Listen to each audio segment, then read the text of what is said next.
Chairman and vice chairman or secretary. This is the first Fisheries Committee meeting, 5 o'clock on July 9th. And we'll take a minute and we can introduce the members of the committee. I am just the select board liaison to the committee. I'm not a voting member or anything like that. You guys will have to elect a chairman, a vice chair, and a secretary to take minutes. That will be your first order of business.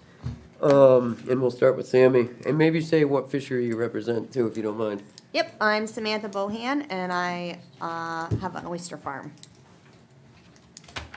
David Wilson, shellfish harvester, elver harvester, yeah. Seth Walker, lobster and scallop in Harpswell for the last 30 years. Billy Saxton, I'm on the Harbor and Waterfront Committee and own a marina in Harpswell. George Prince, inshore lobster, mostly. Allison Hawks, I own a lobster wharf and fishing family in town. Barry Catlin, a lobster and charter fish. Paul Plummer, Town Harbor Master. Darcy Kuchar, Deputy Harbor Master. Who wants to nominate somebody for a chair?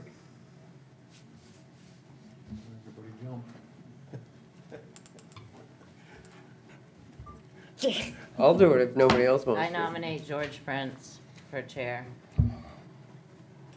There's a second? Yeah, I second it. All in favor?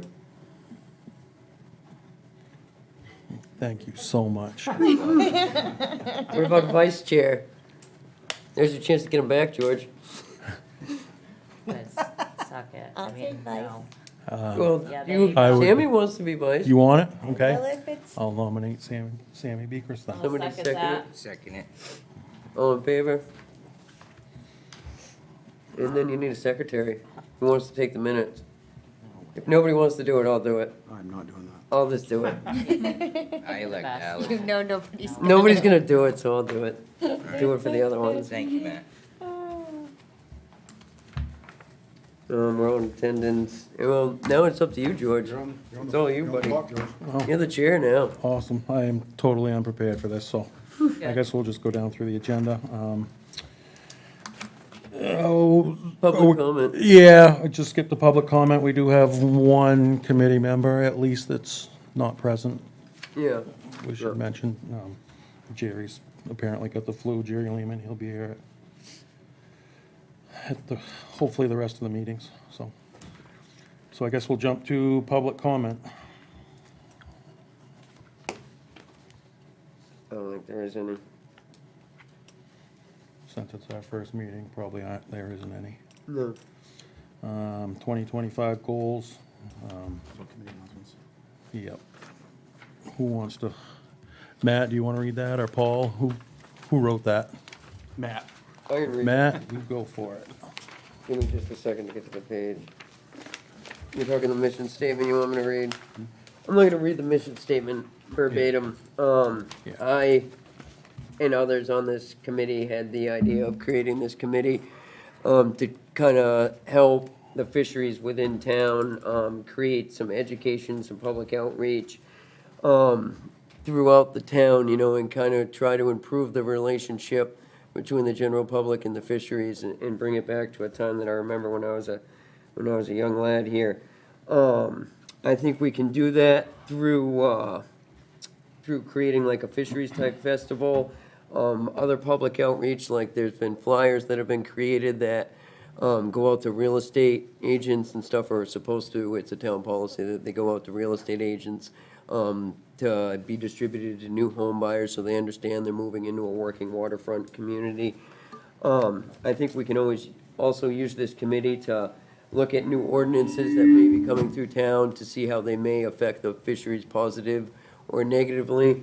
And there is not a better committee for reviewing aquaculture leases that come through town, because a group of fishermen that live and work on the place that these leases are going, so there's nobody with a better view than the people that sit here. That being said, for the goals for this year, I think that's, I guess, kind of up to you guys. somewhat, like, is there certain areas where you guys, obviously, we're gonna probably get LPAs and stuff, those are kind of a monthly thing, from, when you agree, Billy, from Harbor and Waterfront, we're gonna have some of those every month. But that doesn't mean that we can't maybe start working on a fisheries festival, or maybe start working on a pamphlet that better describes what Harpswell is, or, I mean, I'm open to other ideas that people on the committee may have to improve the fisheries throughout town here and the relationships with some of the new folks in town and stuff like that. Yeah. So, Yeah, feel free to speak up. if I could add, like, I'm hoping with this committee, like, there's such a hype and aquaculture has been so driven the past 5 or 6 years, and I'm just hoping with this committee that we can, let staff, administration, the public know that, hey, let's keep this an even field. Let's not forget this existing fishery that we've had out here forever that's made Harpswell what it is. So, and yeah, I'm just hoping that we can keep it at an even playing field. So, I think Allison wanted to talk about some of the wording in the last couple sentences, Matt, Yeah, of the mission statement. yeah, speak up. But I want to make sure, because this will be part of if it comes back to when we have any type of things that we want to bring forward, is that it just says when consulted. Yep. Meaning, does that mean that we're just here for when we're asked to have an opinion, or we get to have an opinion and we get to bring that to? both. Yeah. That's kind of what I'm asking, so I just want to make sure that this reflects that what we're here to do. There's is- nothing in ordinance that gives us power per se as a committee to make any binding decisions at this time.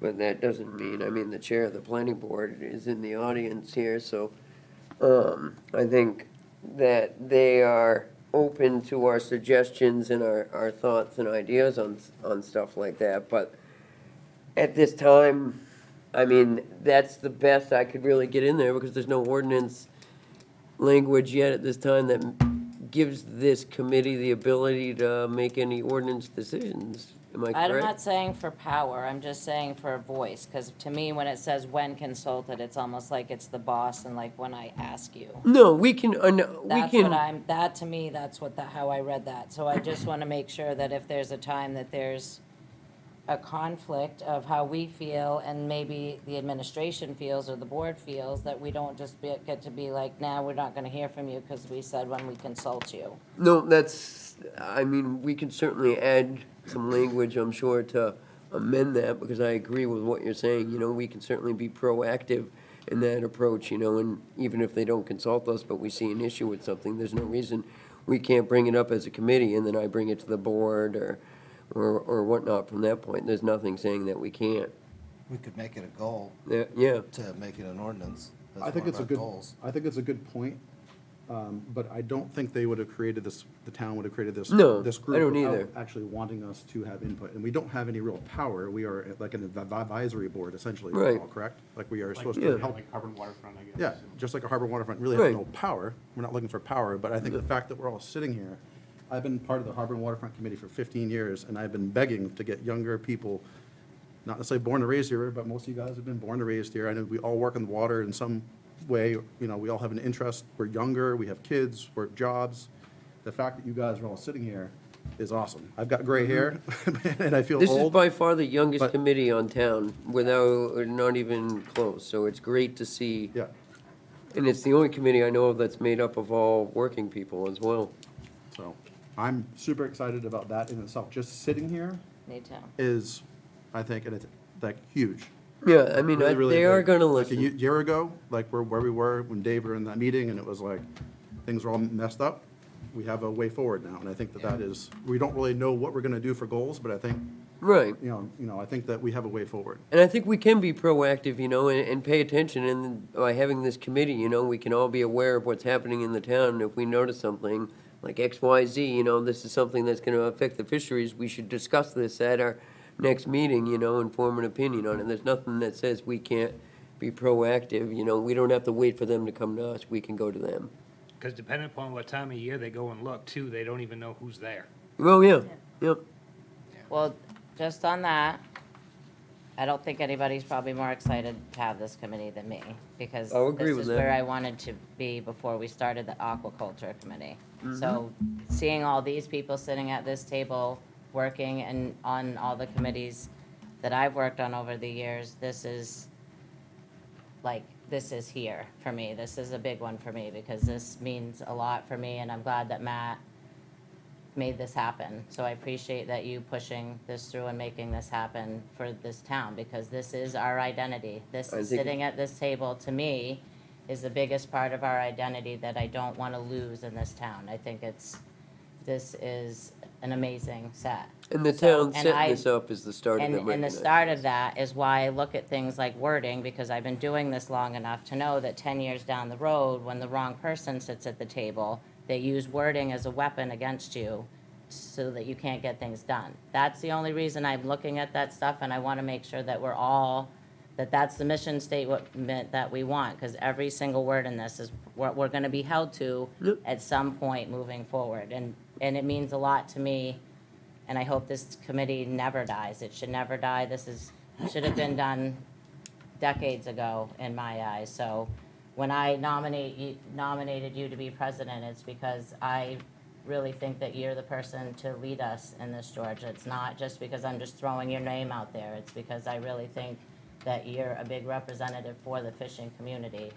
And I think that this is a perfect role for you, so. Well, thank you, appreciate it. I would add to that, when I saw the names on the list, I was pleasantly surprised. So I feel like this is going to be a fast-paced committee that's going to get some real work done, so. So goals are to be determined. Yeah,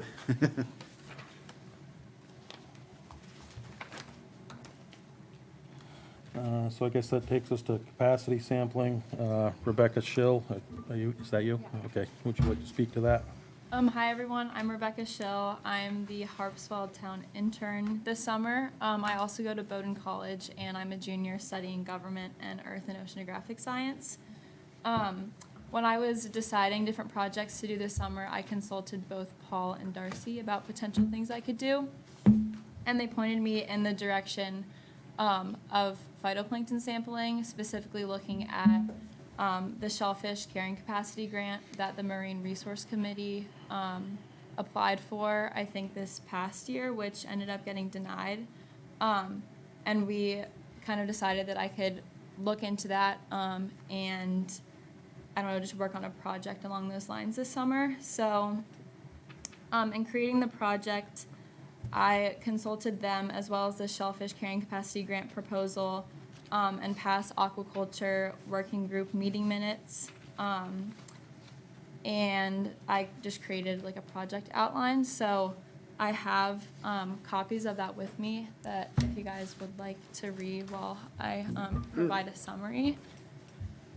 It just has the different sections I'll be talking about as well as maps on the back.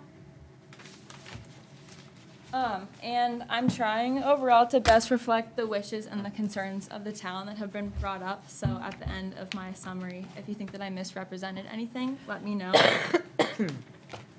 So overall, there's a lack of baseline data about phytoplankton in the Harpswell area, and this data is important to inform policies and ordinances, but it's also a good reflection of the health and changes occurring within Harpswell waters.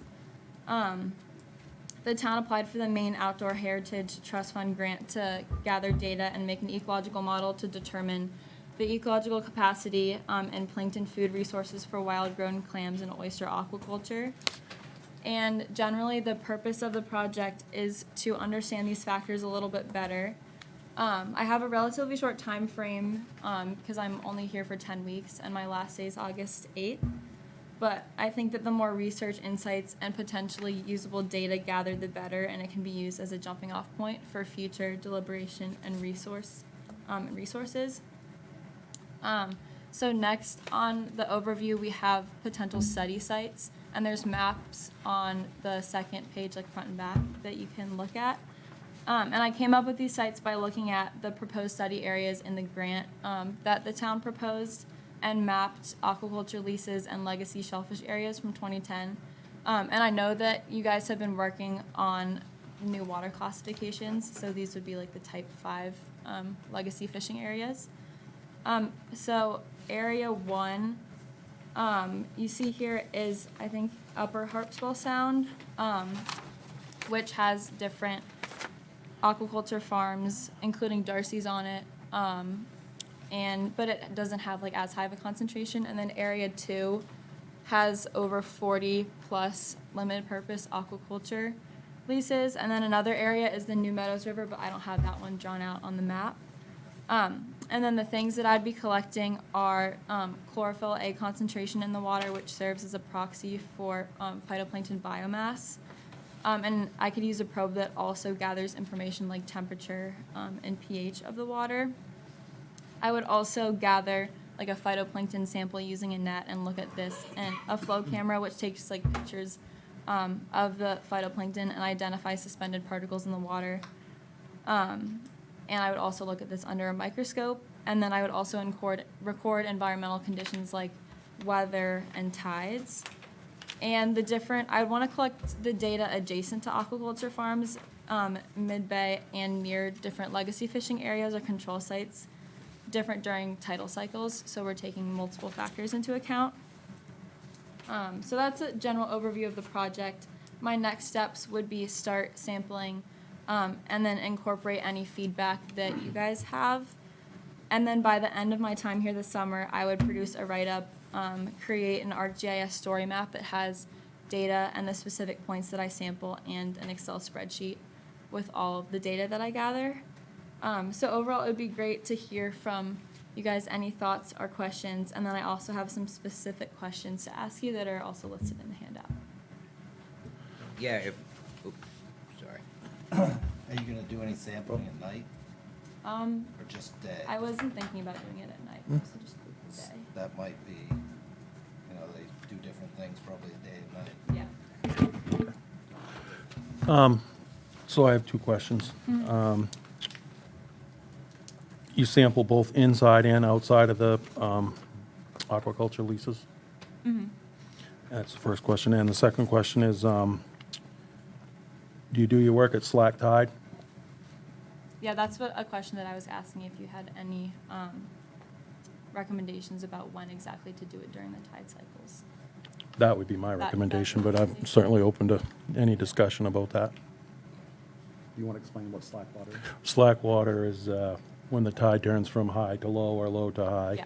Obviously. Just for the public. Yeah, half hour or an hour prior to a half an hour or an hour after. So anywhere in that 3-hour period, I would think your plankton would be settled in best during those times. You get your best readings. Any other What do you questions? think, David? You've been pushing for this for a long Yeah, time. so, I mean, my opinion is too late for a baseline study. You're gonna struggle finding an area or a bay to do a baseline study because there's aquaculture everywhere. Yeah. One particular question, and like, I don't wanna, like, tell you how to do your study, but yeah, you should do it, when the tide's moving its fastest, before and after, both when the tide's coming and when the tide's coming, to get accurate data, what's passing through and what's being held within that lease. And depending on how much gear they have on this standard lease, that may not be the best lease to conduct these studies. I have another lease that I think would be awesome, to do this particular study. Accessing it, though, could be an issue, but, yeah, so you're gonna be conducting all those studies right until the first week of August out there on that standard lease? I would probably finish it by then so that I have enough time to compile everything. Yeah, You're right. yeah. Yeah.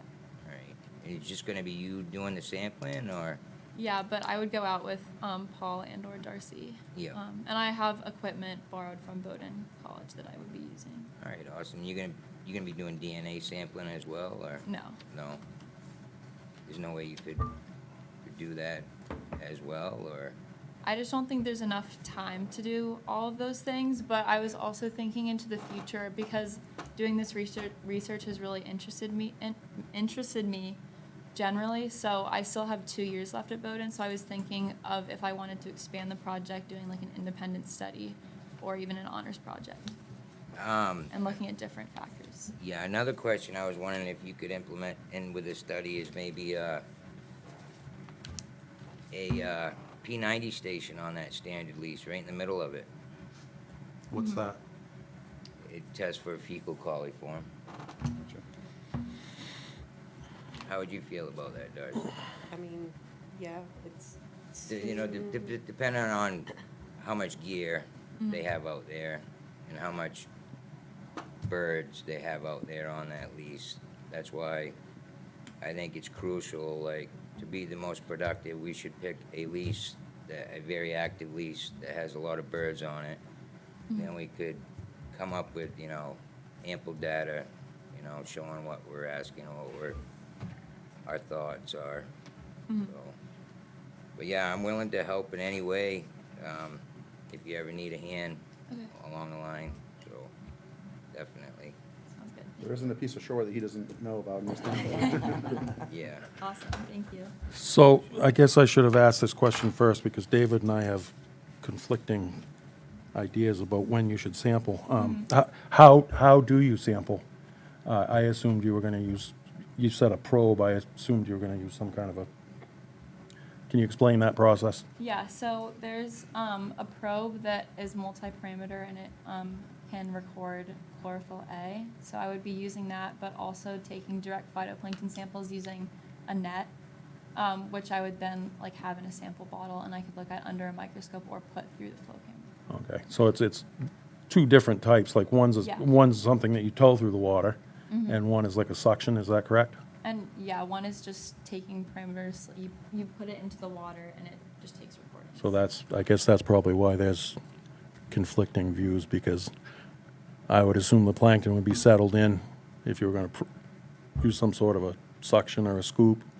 But if you were gonna tow through the water, like you said, you wanna do it when the plankton's moving through, so. Yeah, I'm not sure, like, So- DNA collecting, I don't know if they just leave a net hanging. There's a fair amount of tide that passes over that particular standard lease, but You're Yeah. saying that she should test on the inlet side and on the outlet side? I would test on both sides of it when the On both tide. tides? Yeah, when the tide's coming and going, and even, gather a sample during slack tide in the center of it. But I think we're gonna get the most bang for a buck doing that with DNA sampling, because I think that's a big part. I think that's probably the biggest part when it comes to a carrying capacity.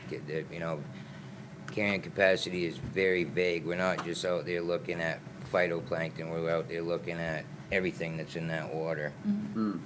So that all that would have to be sampling. But I think at the same time, as important, we need a fecal coliform station in the center of that lease if the leaser is willing.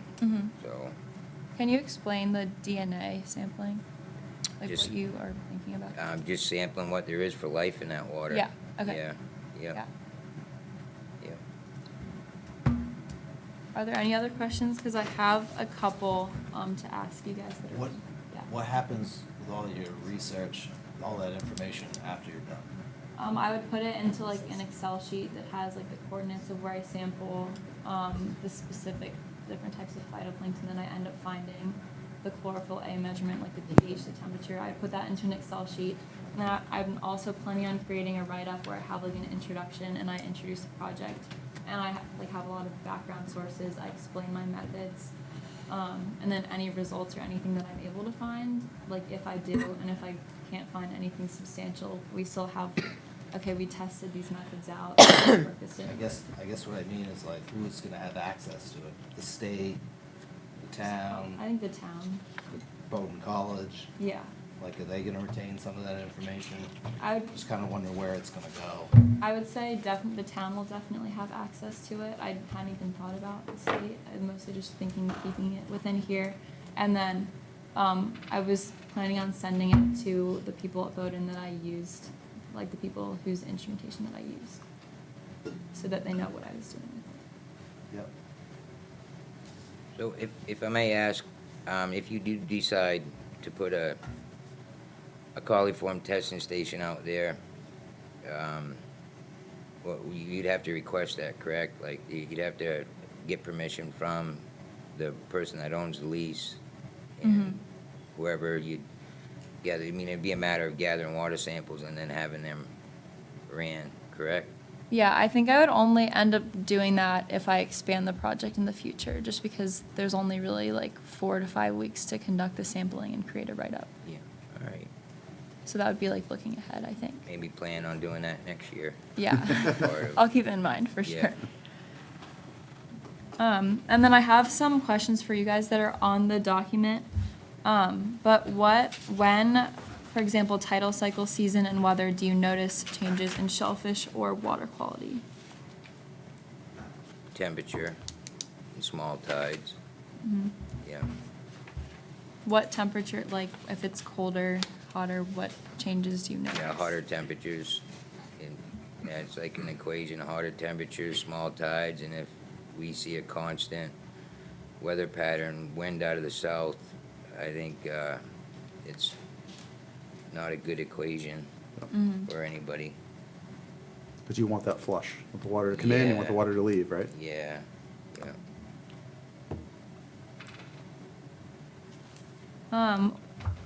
Do the suggested study areas look like a good starting point, or are there any other priority areas that you think we should focus on? My opinion, priority areas should be a big active lease that has a lot of waterfowl on it. Roosting, I think, yeah, like if you're gonna conduct any study, it's gotta be one of those leases. Like I said, I mean, I think it's, I don't know where we would find a place where we could do a baseline study, but when it comes to carrying capacity, it's like, can this water, does it have the capacity for the fecal coliform that's emitted from a lot of leases with top culture?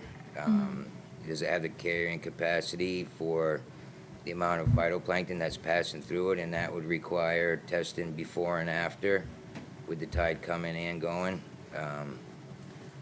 Maybe I'm wrong, but I think that's how you would conduct a thorough study when it comes to comparing, carrying capacity.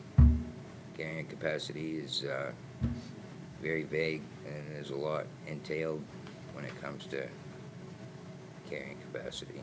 Okay. And then are there any known areas of poor water circulation and quality? We've seen it in the head of Middle Bay. A lot of these bays where it's really shoal and the water temperature gives it the opportunity to really warm up. Okay. We've seen issues in Middle Bay a number of times. It's historically, yeah. Okay. The two summers ago, when all those clams died up there? 2022, yeah. 2022. We lost 90% of all shell stock in Middle Bay. And Just like that? Yeah, it took like 3 days. So Okay.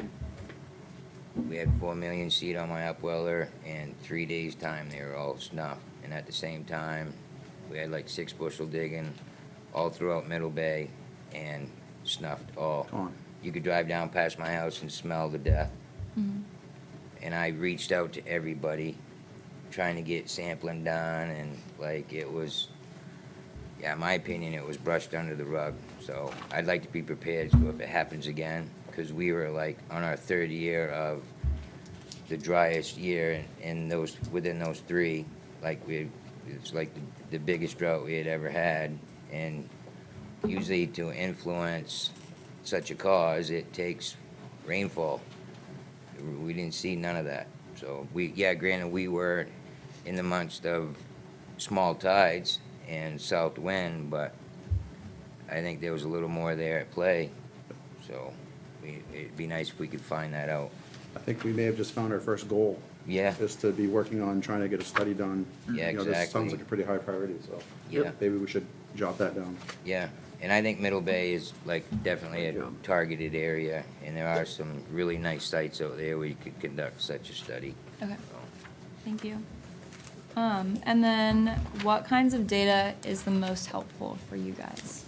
When I'm like finishing up the project with what I can do this summer, what is the best way to present this to you? And what do you want to see?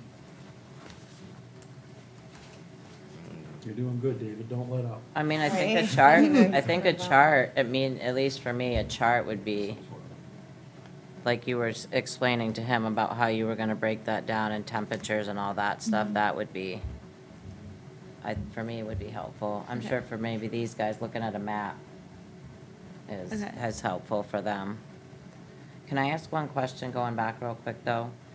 So you had mentioned it too, and I'd forgotten about the top and bottom leases. Do we even have bottom leases in Harpswell? There's one.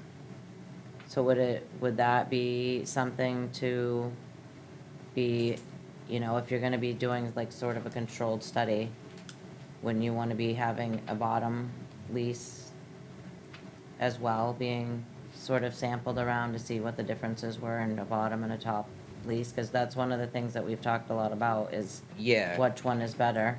No, definitely. I mean, and hopefully, funding being there, and if she's willing, like next year, I think it's gonna take more than her to do it, but Yeah, me too. there's a bottom lease right in Middle Bay that you could conduct such a study. Okay. You could conduct both top and bottom culture right there, find out a whole lot. My biggest concern is targeting these top cultured leases that promote a lot of waterfowl, and we have abnormal levels of fecal coliform in the water column that will prompt algae blooms. And it just, I don't see how we could lose a shore or a cove where tide goes by there 4 or 6 knots, and we lose it because we have migrating waterfowl that habit, are there 2 weeks out of the year, but yet we lose it for 6 months.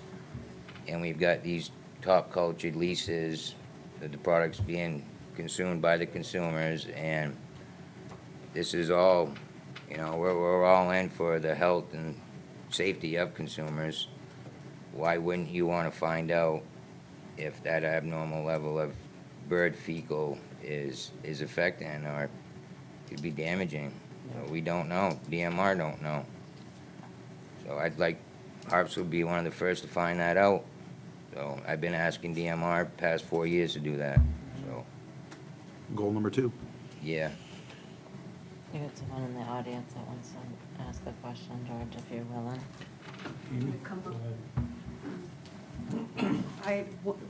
Would A.B. Heibel from the Planning Board really hope that your committee will work with the Planning Board, because what happens on land affects the water quality at the shore. And we are flying blind half the time. One of the things, I was the planning director for the town of Brunswick, and we looked at McCoy Bay after a huge shellfish die-off, and did a lot of work on looking at the impact of septic systems on pollution, because nitrogen from septic systems flows right through into the water. And it's a major contributor, not just from the birds, but it would be really great to know if the septic systems that are on Middle Bay are contributing to the nitrogen pollution and the shellfish die-off. Yeah. And Bowden helped us with that study. We looked at the flushing rate of the bay, and so I just want to put that on the table. And the planning board is completely willing to take guidance from you and would love to have your input as it reviews applications. So, Allison, consider that an open invitation, please.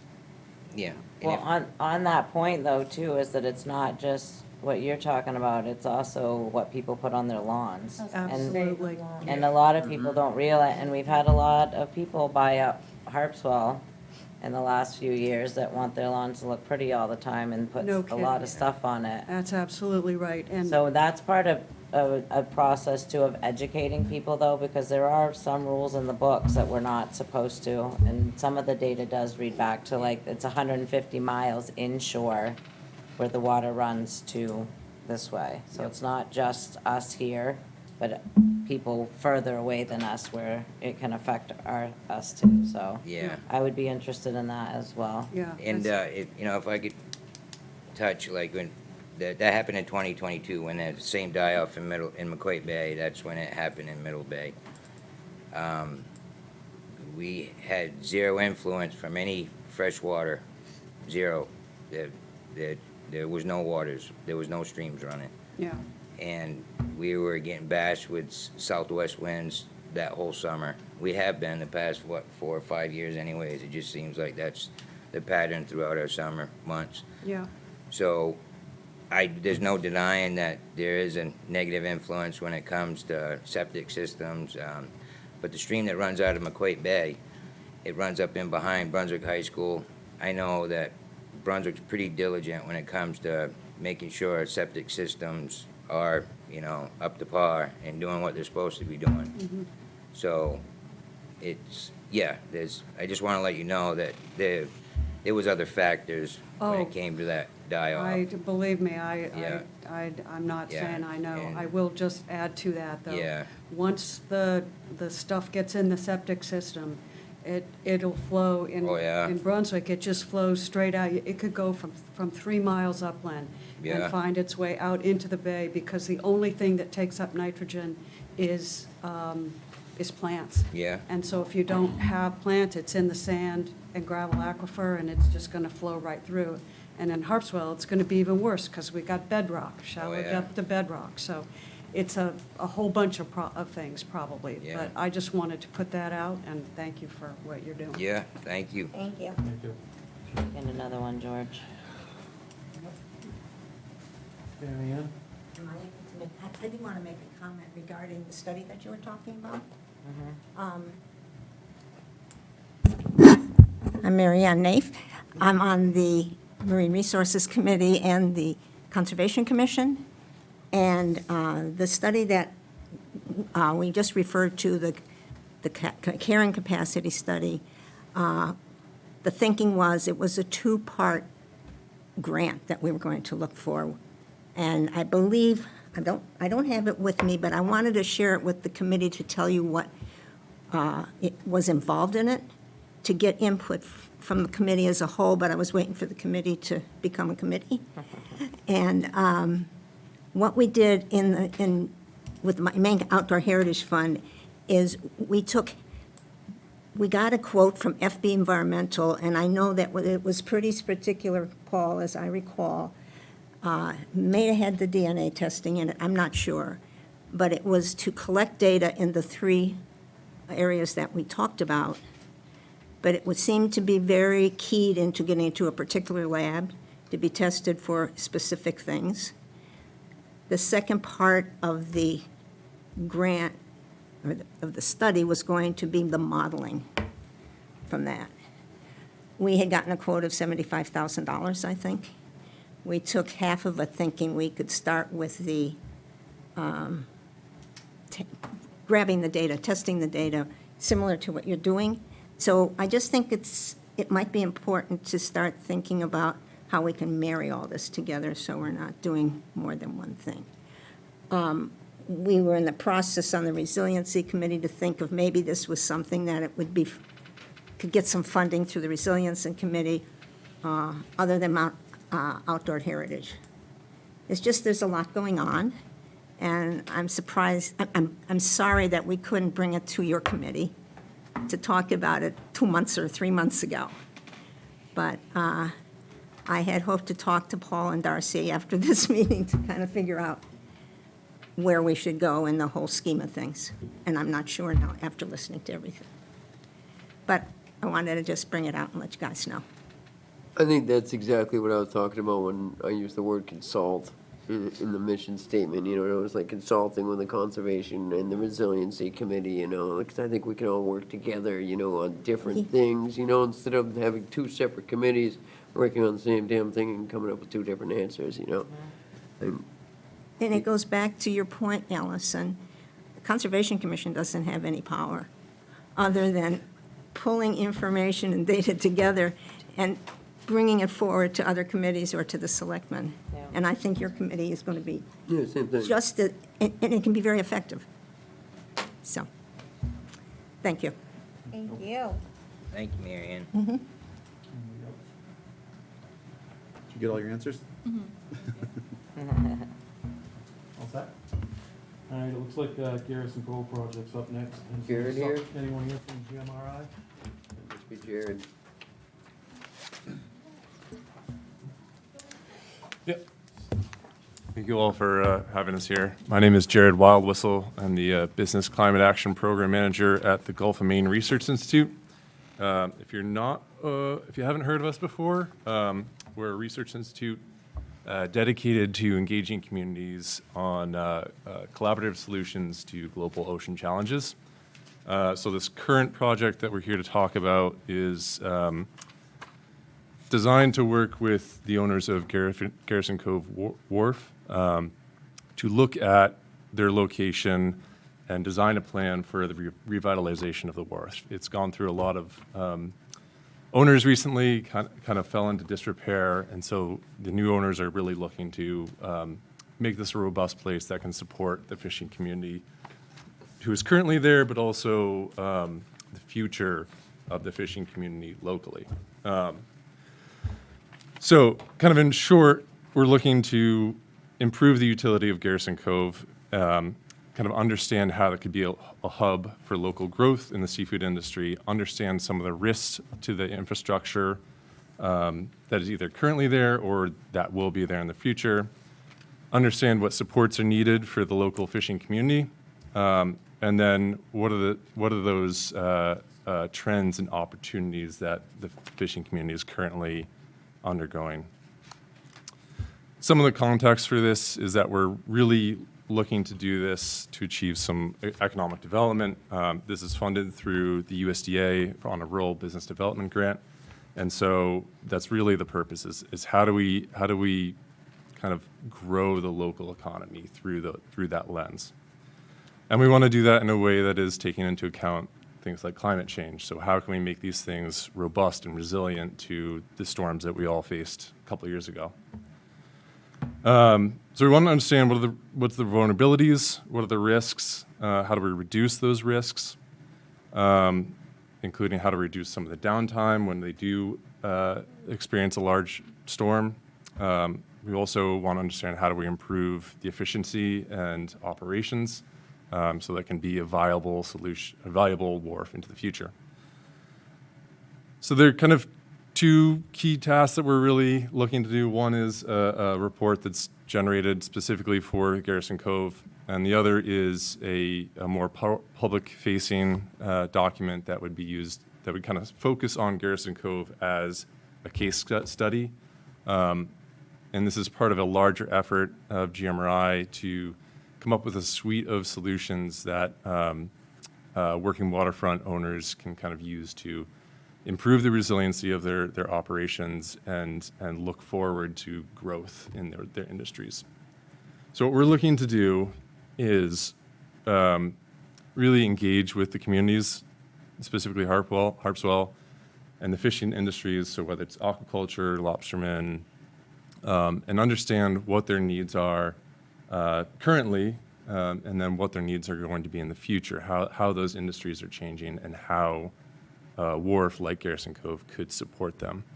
We're also going to be doing some market research to understand what are the infrastructure or equipment challenges that they might face or could put in place, and then understand the financial implications of those. And Nikki behind me, she's going to be working on building capital stacks or theoretical capital stacks for how to implement those solutions, and then kind of understand some of the cost benefit of those go through time. So one of the reasons that we wanted to come here is just to, I guess, start a conversation and be a partner and kind of ask for feedback, both in terms of the project itself, but also, what are you seeing in those communities? What are some directions that we should be looking at? Are there people in the community that we should be connecting with? Yeah. Is there anything else that you'd like to add? Everybody,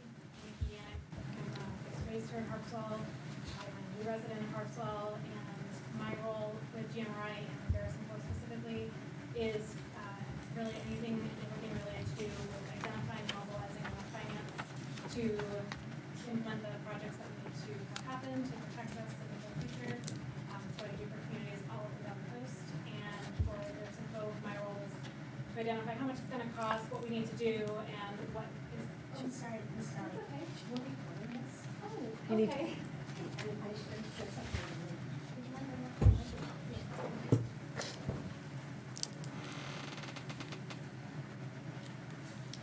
So my role at Garrison Cove is to identify not only the funding that we have available, what the owner is willing to put forward, and how I can maximize both grants and other various leverages that we have to make the best property that we can have with the most benefit to the community as humanly possible. So that's my role. And if you have questions, I'm happy to answer them. So you guys are talking about Cook's Wharf, right? Not the landing itself? Yes, Cook's Wharf, yeah. Gotcha.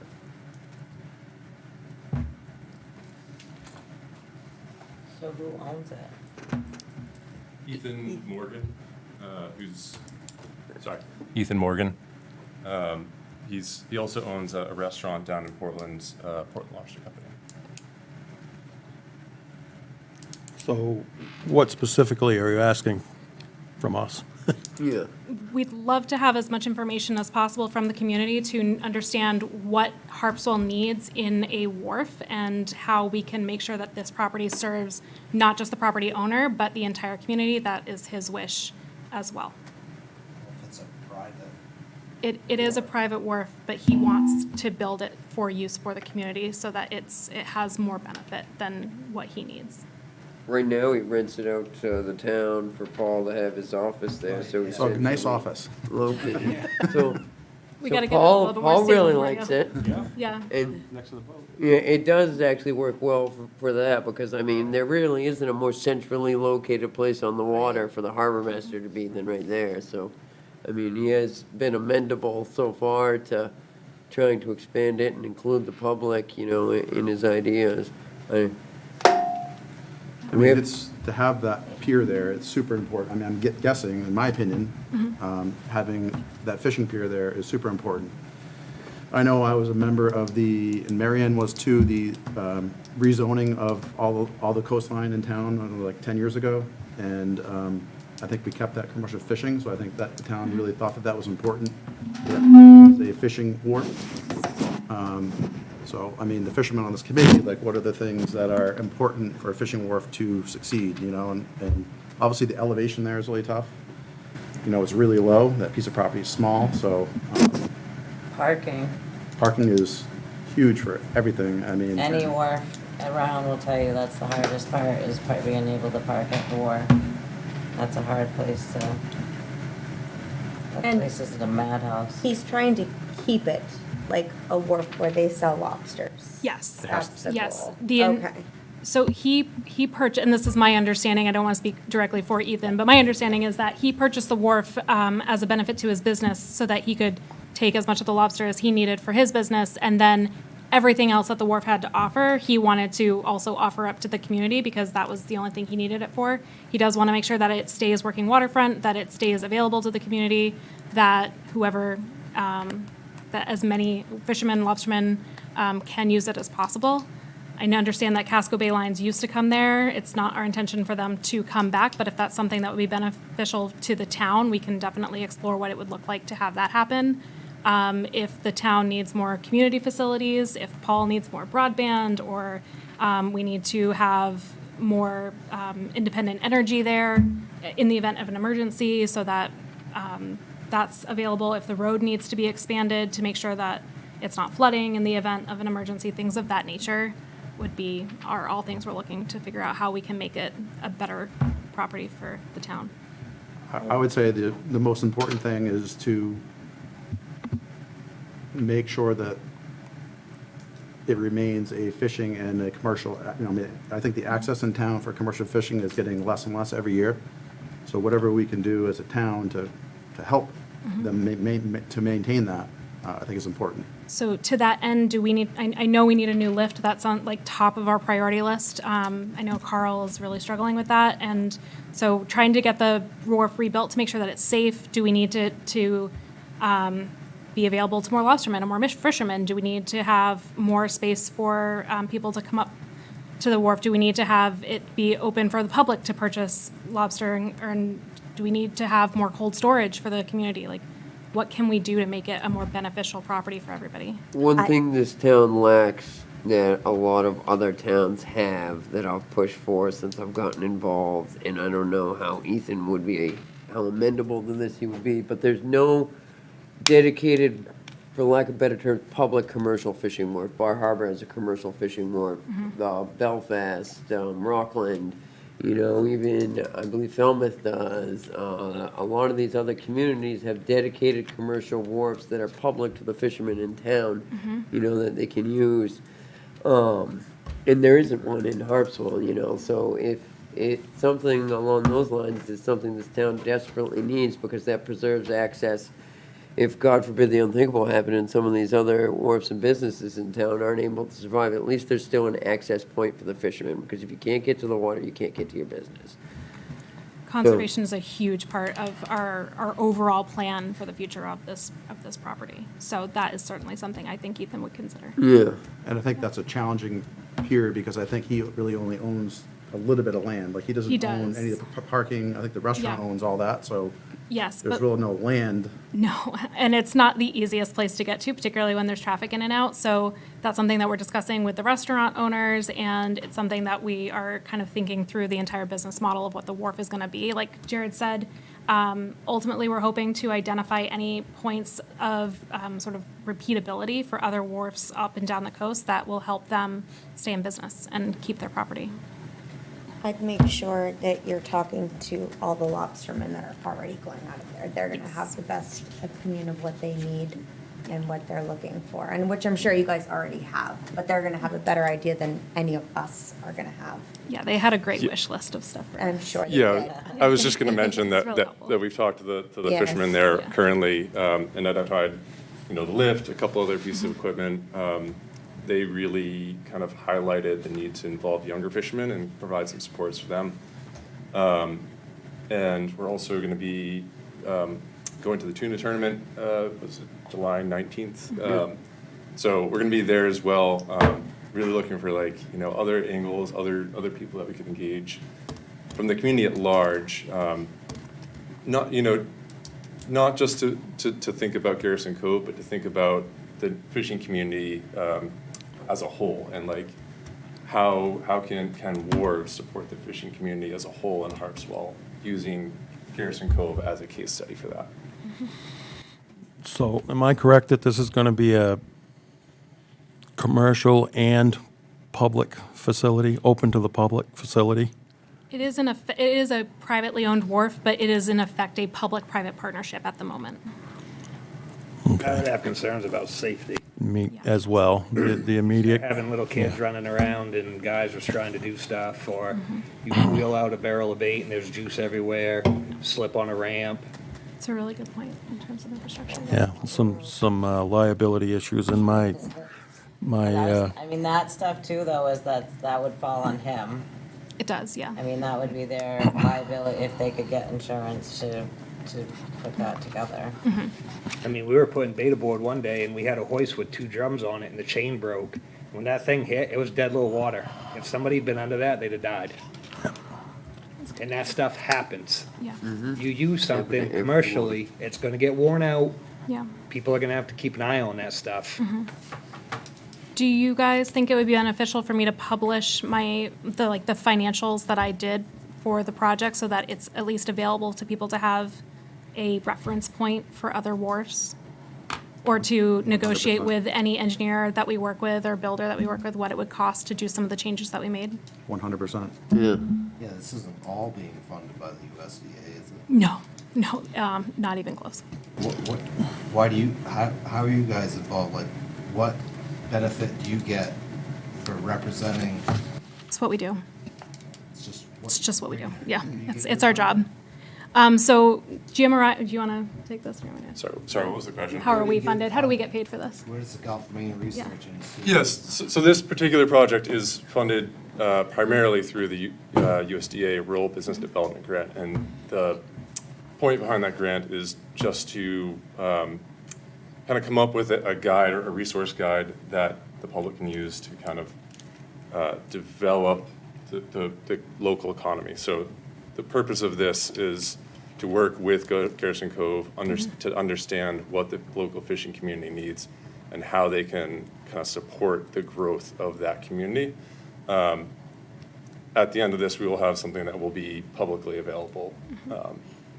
But the entire project is going to cost a lot more than the USDA grant. Where do you guys get your funding from? So GMRI is funded predominantly by philanthropy and by various grants. So like Jared said, we're a research institution. We are 60% funded by different research grants for our various scientists, depending on what their projects are. They are responsible for getting their own funding for that. We are responsible for our own funding. So we identify a project in a partnership, we identify a grant to go after. We get very, very little of that because it goes into the project itself. And then beyond that, I and Jared are also responsible for finding our own funding and sort of working with philanthropists to help fund our time. You And take a cut of, so you will probably be taking a cut of their USDA grant. where were we at? 5%? Yeah, I mean, It's it's our minimal. USDA Yeah. grant meant to Yeah. Oh, help it's the your community. grant? Yes. Yeah, help Yeah. Garrison Cove. Yeah, Yeah. Okay, yeah. just wondering how it all Yeah, no, that's a good one. It can be confusing, It yeah. is really confusing, yeah. So GMRI is grants that we go out and get for scientists and projects, and then also philanthropy together. yeah. So, yeah, part of the mission of GMRI is to work with local communities on issues like these. Yeah, you help them get the grants. Yes, Right, yeah, yeah. yeah. So, as an example, Garrison Cove is only one part of what we do. Jared works with a lot of other businesses as well, and I work with a lot of other waterfront communities, like Town of Woolwich to rebuild a bulkhead, and Town of Kittery was trying to buy a wharf down there, and working with like MDI, like all these other projects, and it's not always funded by a grant, but sometimes, yeah. So is the sole goal of this is to make it a public fishing or just for you to come to the town and see what the town tells you they want? We're kind of agnostic as to what the end, suggestions are. Our purpose is just to get out in the community and understand what the community wants for wars like these. What can that space be to best support the local community? And ultimately, it is a private wharf, and the owner gets to decide, but what the community tells me that they need is how I go out and identify additional grants and funding to mold that project to those ends. So I take all the feedback and input that not only the wharf owner wants, but what maybe Paul wants a big screen TV in his office or something along those lines. I don't know if I can find a grant for that, but we can try. But I also identify, like, if there's a workforce development opportunity, I can potentially find a grant for that. Or if there's existing funding for sea farm loans and for other marine resources at various government agencies, also locally at CEI. So depending on how we design the vision for the project is how I pull in financing to meet those ends. So, yeah, I guess my first concern would be, of course, the safety issue. And secondly, would be conflict of interest. This has traditionally been a commercial harvester wharf.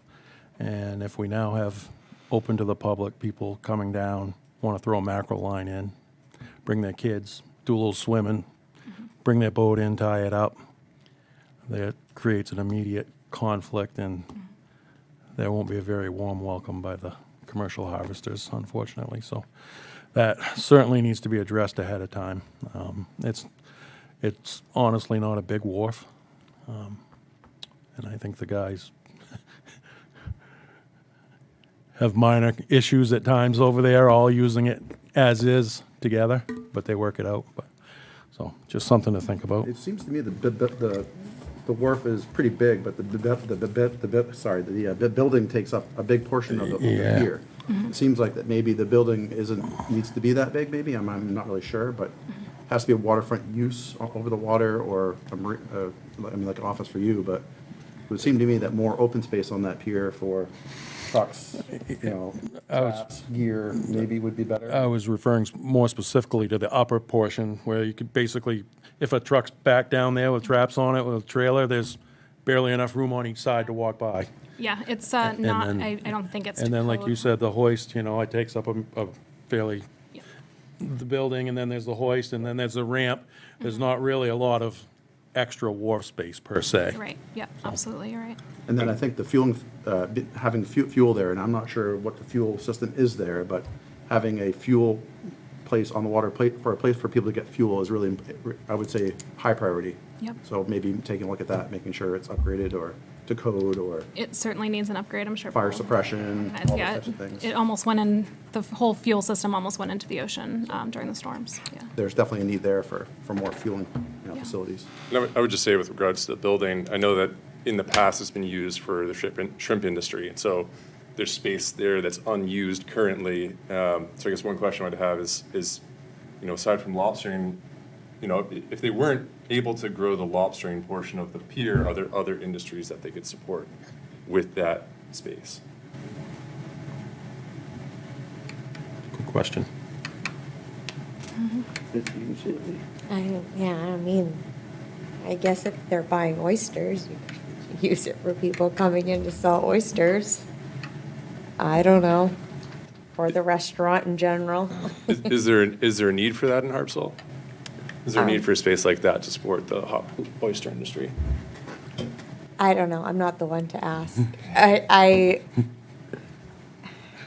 You I know actually I am, but I'm, Hard to sell your I don't sell, no, like, for me right now, no, and I guess that's why, is because right now I'm not like, I don't have millions to sell. So I don't need it, I have places to go. But I'm sure for other people, yes, it would be a great place to be able to pull in, sell your oysters to the restaurant and go, which I'm assuming they probably still could. There's like some licensing issues there that would. Okay, so yes, licensing issues. There you go. See, she knows. I don't do it.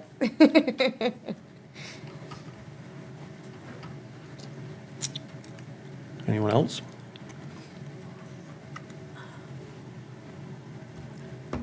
Thank you for your time. Good, thank you. Thank you, you. appreciate it. Guys. Next up, looks like we have a couple of LPAs to consider. Sammy, it looks like you're up first. You want to tell We're us, going to have, what you, we do have the LPAs Plan put up is. on the screen for you guys. I just want to mention going forward, we printed off like 500 pages. Do people want hard copies at future meetings, or can you review them online? Online. Online. Okay. yeah, it should be done ahead, We should be We reviewing. can also throw it prior to, yeah. reading here. This is kind of flying off the cuff tonight. Going Yeah, I wanna forward, bring it going attention to people who forward. Like physical copies, Yep. but if everyone minds. Save the trees. Yeah. Yep. You're for just transparency issues. Plus, you always bring it up on the screen anyways, you're It's easy. at your lease. Lovely. Yeah, so you're like a member of the public. Right now. Oh, it's yours, right? Yeah, we'll turn it Yeah. over to the applicant. Don't strip on the thing here. You want your lease, Sammy? No, but like if the committee has questions, you gotta answer them. Okay, yeah, I can answer them. Hi, everyone. Oh, Samantha Bohan. I am applying for, I have 2 LPAs, and I'm applying for 2 more LPAs right next to where I have them, which is in Reed Cove. They will go side by side so that I'm not interfering with the little boat activity that is in there. There's a couple people that have little boats or jet skis that come in and out. I've had no problems there with my LPAs. There's no fishing of any kind in there, like, I don't see any. Yeah, I don't know. You guys got questions? Your 2 LPAs now, are they side by side, or are they, They're aligned, yep, They're aligned? like, yep. and So side you're by- gonna do it just like And that? then I'm just gonna put Gotcha. another line. so you'd be expanding to the west or the east? Outboard. Inshore or outshore? Out, Okay. out, yes. west.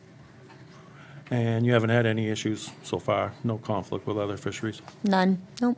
Good. Anybody? And it's Comments? working, you're growing oysters, right? I'm growing oysters. They're doing great, so yeah. What's the size of the existing Like the two LPAs I have now? Yeah, and what's the size of the new one? I couldn't see it. Aren't LPAs?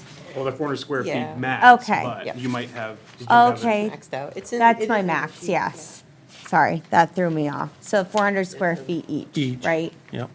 Yes. Okay, so And you're then it looking will to be. double that? Double it, yes. And there'll be obviously a space between. Yes. Can boats go through there? Or is that specifically yours? No, a boat can go through there, Okay. but I mean, yes, they can. I'll have to go through there myself with my skiff, so, yeah. But I mean, it's open for other people to go through. Yep. Okay. So there's 7 Yep. of them, she said. So 7 of them, you said? No, 7. No, she is. 7 cages on Oh. on a string. Is that how you said the farm was? You said they're in a line? They're in a line. There's more than 7 bags, though. I don't have cages. What is this? I have, I don't. Hold on. Just one. That's just one, like how the bag is. So you're looking at this one? Yeah. Yep, so that's like when they're, before selling, so they would float down into the water so that no birds can land on them.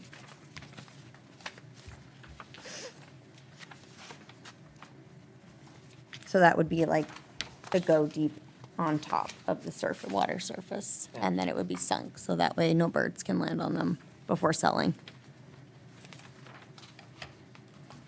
What do you put on to keep the birds off?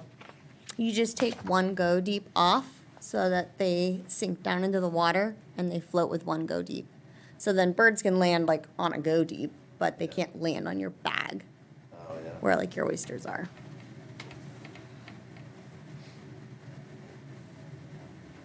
I don't see an issue with that. Anybody else? I'd entertain a motion to vote on it. I don't think we actually, do we That's actually? Do we have to do that? We don't have to? Just approve it or? Support it. Yeah, just a head nod, just saying you guys. I I mean, support it. you could take a vote if you wanted. That's- But it doesn't, whatever we you don't want. have any power, that's no point. Oh. All we're doing is telling Paul, we have no issues with it. Okay. We're not like, Yeah. Paul's the one with all the power. There you go. Fine, even That I better. get from you. Even better. we have no power. I know. Even better. No, I think We don't want I it. think it's fine. I'm fine. Yeah, I support it. I don't Good see luck, any. Samantha. Good Good, luck. Sammy. Thank Yep, you. Thank you. Thank You you. can come back. I can come back now, Matt. Thanks. I don't even know what's mine. That's mine. Next is Chris Hedberg, is that correct? Yeah, no problem. Chris, you want to come on right I up need here? my vice chair. I'm impressed you.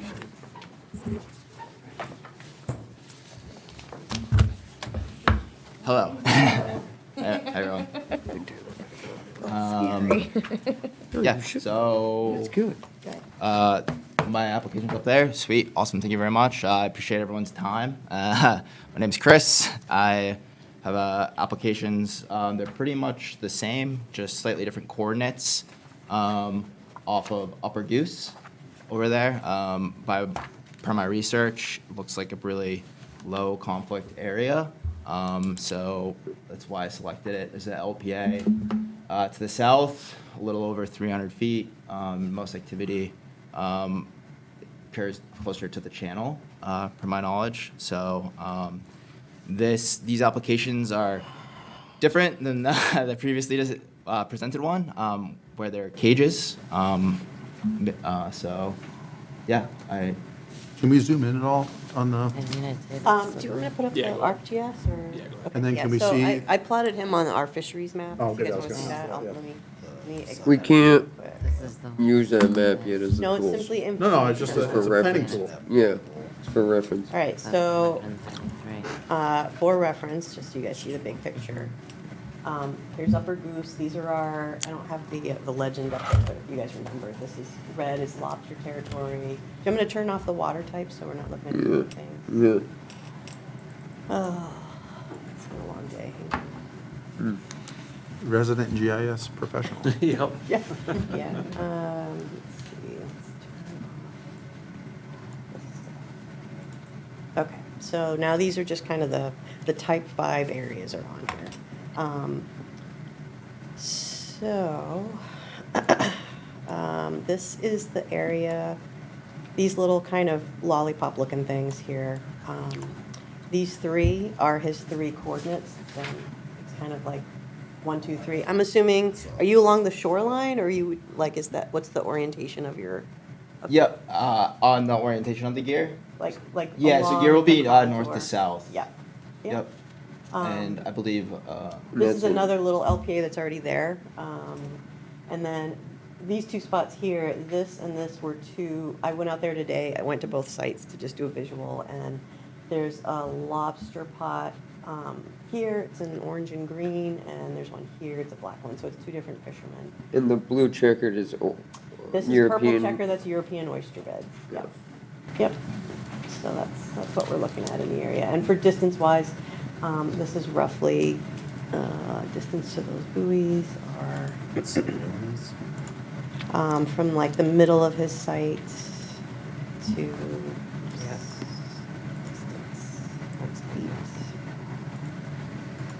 it's about 200 or so feet to that one, and about 280, just under 300 feet to the other one. And those were strings set away, like that was the closest buoy of the strings that were set up. So you visited the proposed sites today? Yep, just this afternoon, yep. So what is that gonna be, protocol from here on out with all LPAs in Harpswell, or? I mean, I think it's a good idea for us to look at them if we know that somebody wants to get into an area. Let's go see what's there and.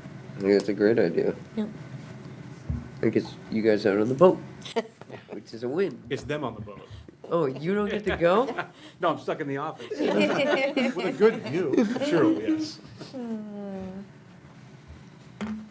I did not see a ton of other activity in that area too. It was pretty sparse. It was just this string, that string, and then, there was not a ton of other stuff immediately around him, other than this other little farm, which also kind of follows the shoreline there.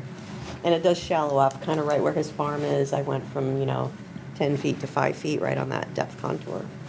Is that your other LPA that you had listed on the application? that isn't my other LPA. Where's your other one? I have another LPA that's in Phippsburg. That is same dimensions as what's deployed. Why would you want to have one LPA on one side of town and then your other LPA on the other side of town? Yeah, so far apart. Yeah, no, that's a great question.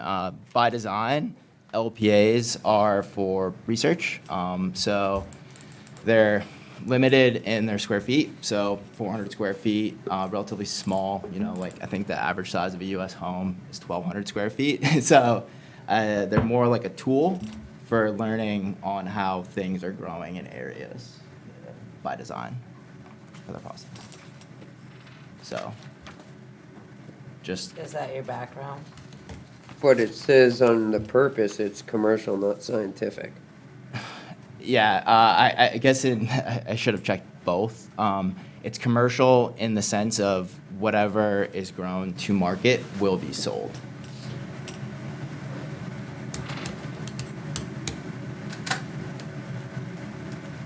What's your access in Harpswell to the water? I would be launching probably from the Mere Point boat ramp, because that would be the closest, the most direct.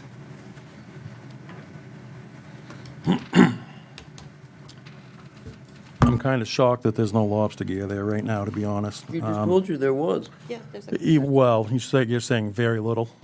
Yeah, I mean, compared to like a whaleboat, it's. Well, Yeah, but I went up striper fishing up above the lookout this weekend, and there's gear all the way up, almost to, Scrag Island, yeah. is that what you're looking for? Yeah. Yeah, We went up to Barnes Point, yeah. Schofields. So this particular area, traditionally June, late May, June, into the middle of July, is heavily fished by lobster gear. Also, middle of September till 1st of December, lobstermen typically throw their traps overboard. They can see them on bottom, right there, literally. Oyster bed there too. Yeah. So I find it hard to believe that there's no gear there. I'm shocked if there's not much gear there right now. Lobsters have backed off a little bit. Is this a year-round lease? These would be on the surface for most of the year and then sunk for 3 months. So there'll be something there year-round? That's correct. Yeah, so there would be a conflict of interest here. at least 4 months out of the year. You wouldn't be able to drag that oyster bed anymore either. No. So unfortunately for me, this is a no on this, for this particular spot. Is there just a way that he can move his application to a different spot, or any area around there? It's pretty. What size is the lease you have in Pittsburgh? Is that? It's one of these, so these three are roughly, I mean, relatively small in scale. You know, talking about a little over Really open spots in 100 between feet. islands, but that's navigation. Like Yeah, long, Right. and then Yeah. cages are relatively a little under 3 feet wide. And so gear is oriented like very tight, What? so you can The still other is navigate a boat. Yeah. They're fixed. Per experience I've seen, I've seen a lot of lobster gear in tight spots. And Yeah. per the map, I didn't see a conflict there. And site visit I did in May, I didn't see a conflict. And then I also I had a conversation with Eric Peters, who holds that other LPA there, and he, through his visits, didn't really notice much activity there. So, Is there a sweet spot there where we can put it away from where guys? In the fall, that whole edge is fished. I know for a fact. Problem is, there also is other LPAs in the area, another lease there, right? There's already some activity Yeah, going this, on there, so it's kind of like, this is a big. Kinda clustered. it's kind of like a lot going on there for aquaculture. It's like if there were that blue one to the south, and then someone in the middle, and then you'd be taking up the north end, it's like, it kind of takes up a lot of that eastern side of the island. yeah, I Sorry. get. Yep, you're right. Yeah, no, East that's side of the eastern side. channel. No, east side of the channel, west side of the island. Yeah, can I just add, per DMR and state regulation, you are only allowed to have 4 of these LPA sites within 1,000-foot vicinity. No, I realize that, but I'm just saying, you look along that shoreline, there's a lot of aquaculture going on already. I mean, there's already, isn't that blue thing is what? That's a It's a farm. lease. Yeah, that's. It's a lease, and how big is that lease? Looks pretty big. Oh, I have to switch programs, but. So. Looks like 2 inches, but yeah. I have other concerns besides Half a the bag. concerns that you guys have, and this is stuff that I brought up before, and is that when we have so many people from, and you're not really from away, you're from Thompson, but you're from away from Harpswell, is that we have so many people that apply that are not from here.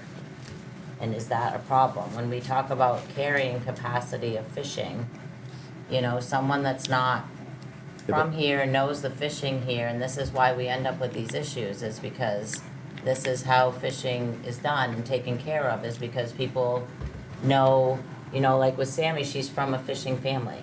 So she gets a lot of how that stuff works and operates, and then it's, then we have people come in and they wanna do, with research and sell the stuff, and just, at what point are we gonna say that we have to, because we don't know enough, we've already said it, we don't know enough of what all this stuff is doing.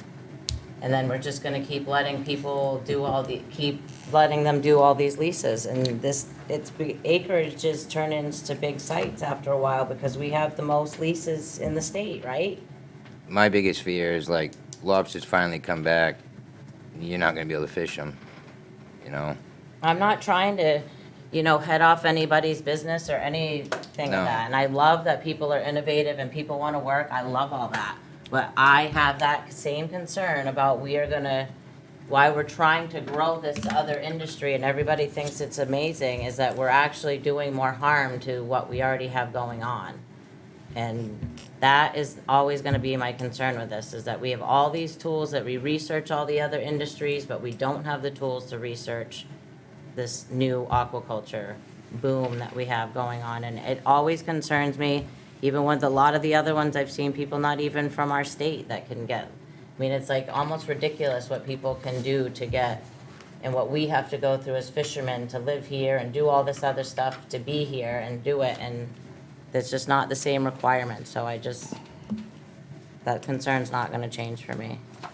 That's 3.25 acres. That lease. Yep, it's over 3 acres.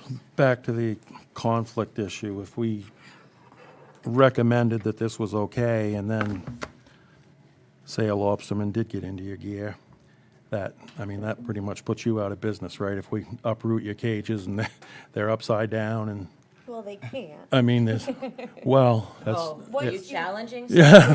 No, I'm I'm just- just saying, once you have an aquaculture, that's That's- yours, you can't set it. That's there. exactly what I'm But saying. that's what I'm getting at, If is they you get- can't uproot them. No, that's what I'm saying. If somebody did get into this Yeah. mistakenly, and then you're gonna come and say, hey, I own this bottom. And that's where the conflict is, so. My suggestion is you find a spot behind a ledge somewhere where nobody can get to, Well, and eliminate the conflict. Eliminate it, and then I think you stand a much better chance.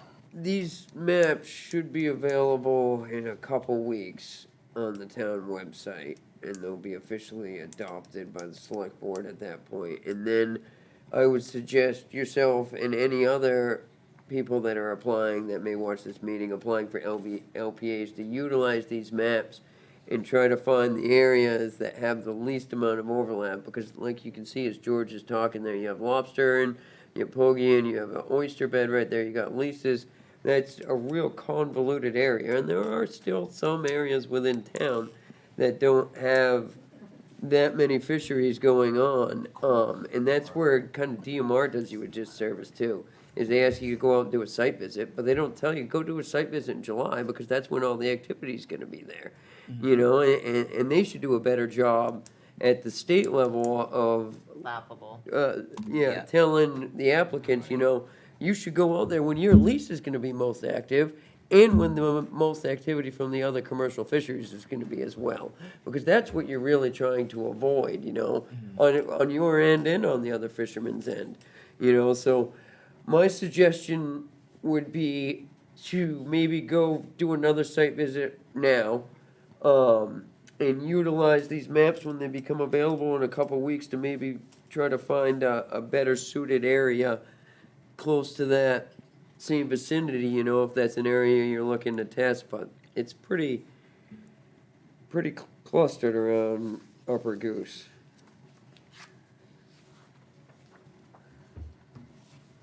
You're not asking for much water, right? 10 feet, you said, is your maximum depth, or? The depth there is approximately 11 feet, so I tried to be just outside of, intertidal. And, per how I interpreted the map that I was able to see, relatively far away. It's very helpful to know, confirmed to the day. Yeah. It's a few hundred feet away. It's pretty long distance in terms of space proximity. I would, for somebody who's, holds the license, who's trying to put gear there as well, whatever site that I have, it would be marked on either side, and also year-round markings would be visible. I'd have to adjust for low tide so the ice wouldn't come through. Yeah, so. Yeah, so I would suggest the same. Again, try to find a ledge or a little cove or something somewhere where they can't possibly get in there and turn around in a 30-foot boat, and your chances will be a lot better. Yeah, okay. I guess, so I have spoken to the other LPA holder that's there. I don't know what the committee's interpretation would be. If they were, basically, that footprint is relatively fixed. If I was to communicate with him to stack gear there, or if that makes sense. I thought you had to be 1,000 feet away. You can only have 4 within 1,000 feet of each other. So he has one, you'd add 3 to Yep. his. Or somewhere over there, if, That that sounds a lot better LPA. Yeah, has- that's That does better. sound better. Visually, that LPA is kind of stretched tightly right along the shoreline. This is only for distance. I don't think you could get a boat in between the shore and where his thing is. Let me see what we're looking at. There are 2 fishermen currently fishing there, so that does show a conflict. that the town employee did see, so. Yeah, like he's maybe 60 feet off the actual hard shore, the farm that's already there. Okay. And it, like I said, it's laid along similar to Sammy's, a really long string, just kind of following the shoreline. And I didn't see anything close to him. These were the closest lobster buoys, and then I didn't go too far down in this direction looking. I wanted to get what was right But again, behind the site. do those two buoys, is that the upper end of the string or the lower end of the string? It's the string closer to the farm. They set away from that point. It would certainly be better down towards that other LPA, because like Billy said too. It would kind of if yours- consolidate. If yours goes there, we've lost the whole eastern side of that island. You can't put a string in between the two LPAs, you can't set a pokey net, you can't run an oyster drag down through, because you just don't have the room in between where yours would be and where that other one already is, you know, because those guys need 300-400 feet to set a string, even more to set a pokey net or drag an oyster drag. So, I mean, that's what you have to think about too, you know, when you're citing these, is there needs to be room for the other fisheries to Still happen not. around them as well. Because you take that footprint up that the other fisheries don't, you know, you're permanently fixed to that area where all those other fisheries are a mobile fishery, you know, and move at different times. You know, that's where sometimes a lot of the conflict arises, you know, is once that spot's taken, it's gone for forever essentially, or until you don't renew your LPA or whatnot. So if you did move down to the other site, how would we see the stacking happen? Wouldn't want the end for end, you'd want to go side by side, or 2 and 2? I would err to ask George or Seth, somebody that's more familiar with that part of. Can you fish inshore of that other LPA that's down there? Darcy said it was 66 feet off. Yeah, he's pretty close to the So shore. it's pretty tight. I wouldn't want to, well, I'm gonna think. And it's shallow, like it's like, you know, it's less than 10 feet where that guy is. That's good fishing parts of the year. Yep.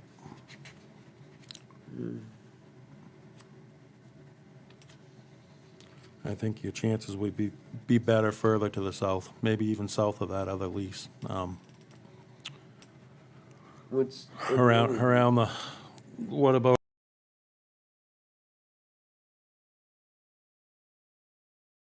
Yeah, if he could.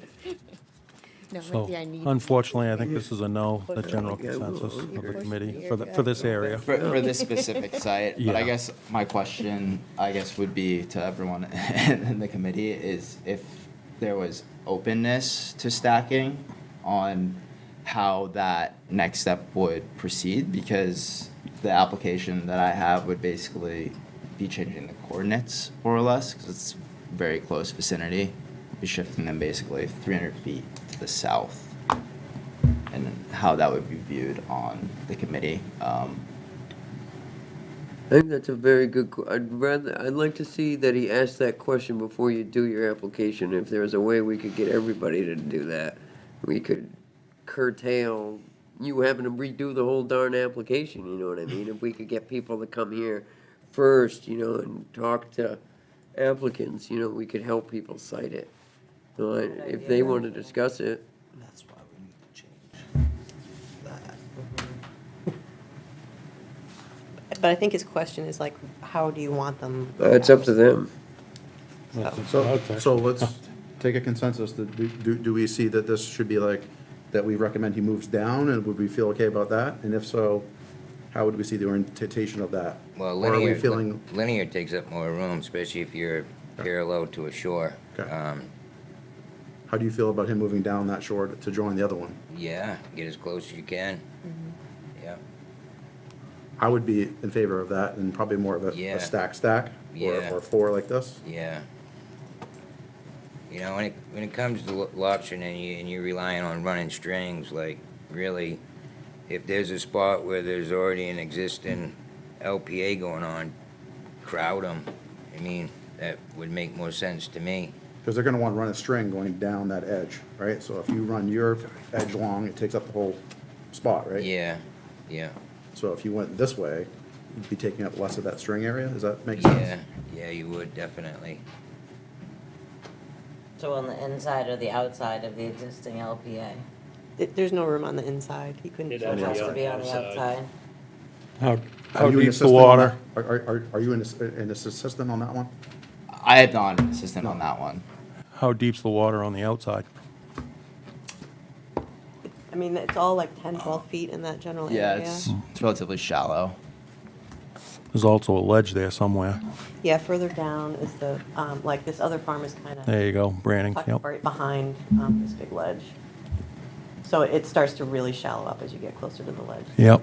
But this is 10, 12. Maybe have him just go southern, but not outside that contour line, but not on the oyster bed.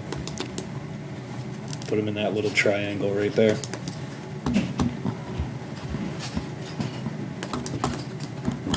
Right west of the M. Just underneath that white dot, you can see that little triangle of blue in between the contour line and that oyster bed. Yeah, but close to him, like it should be Right. jammed up with the other guy. For sure. But they said it was shoaler south, so put them, You just come a little bit east of it. Yeah. So like in this, like below him, but still not out here. correct. Right in that neighborhood. I don't know, it starts getting a little sketchy with folks going to the Goslings, though. They do cut right through there, coming You from can go Brunswick. through there, you can go through there, and they fish right where your cursor is. It's probably not great. Yeah, I mean, where it tucks in is a little bit better, because folks aren't gonna hug the shore when they go ripping up with their boat, Yeah, but. What if you get the other guy to move up? that's a no-go. It's a whole other permitting thing. There seems like a lot going on in that spot. Are you dead set on the Goslings? I really like that spot because there's a lot of, Current. it was actually brought up earlier, predominant winds,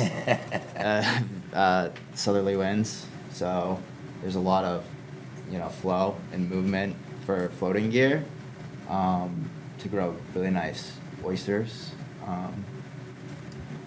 There's obviously not the same flow on the other side of the island.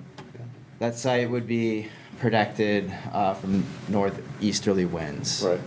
And there are other LPAs, I think, Yeah. on that western side there, so. Yeah, this. Have you looked down by the yacht club?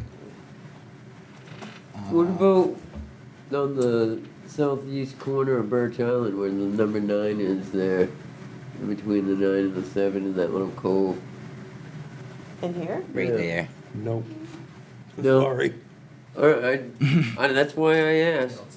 Any of that shore, any of the shorelines up there in the fall Yeah. Yeah. are all heavily fished. You could do the mouth of Duck Cove, but you're not gonna see the current there you need, so. Yeah. That's just another example of how crucial currents, constricted currents are when it comes to aquaculture. And Yeah. it's something that shouldn't be ignored and Yeah. should be addressed down the road. It'll be a goal. Huh? It'll be another goal. Yeah, exactly. Cause it's gonna get eaten up. You guys watch. It's gonna get eaten up. You guys gotta come up with a consensus.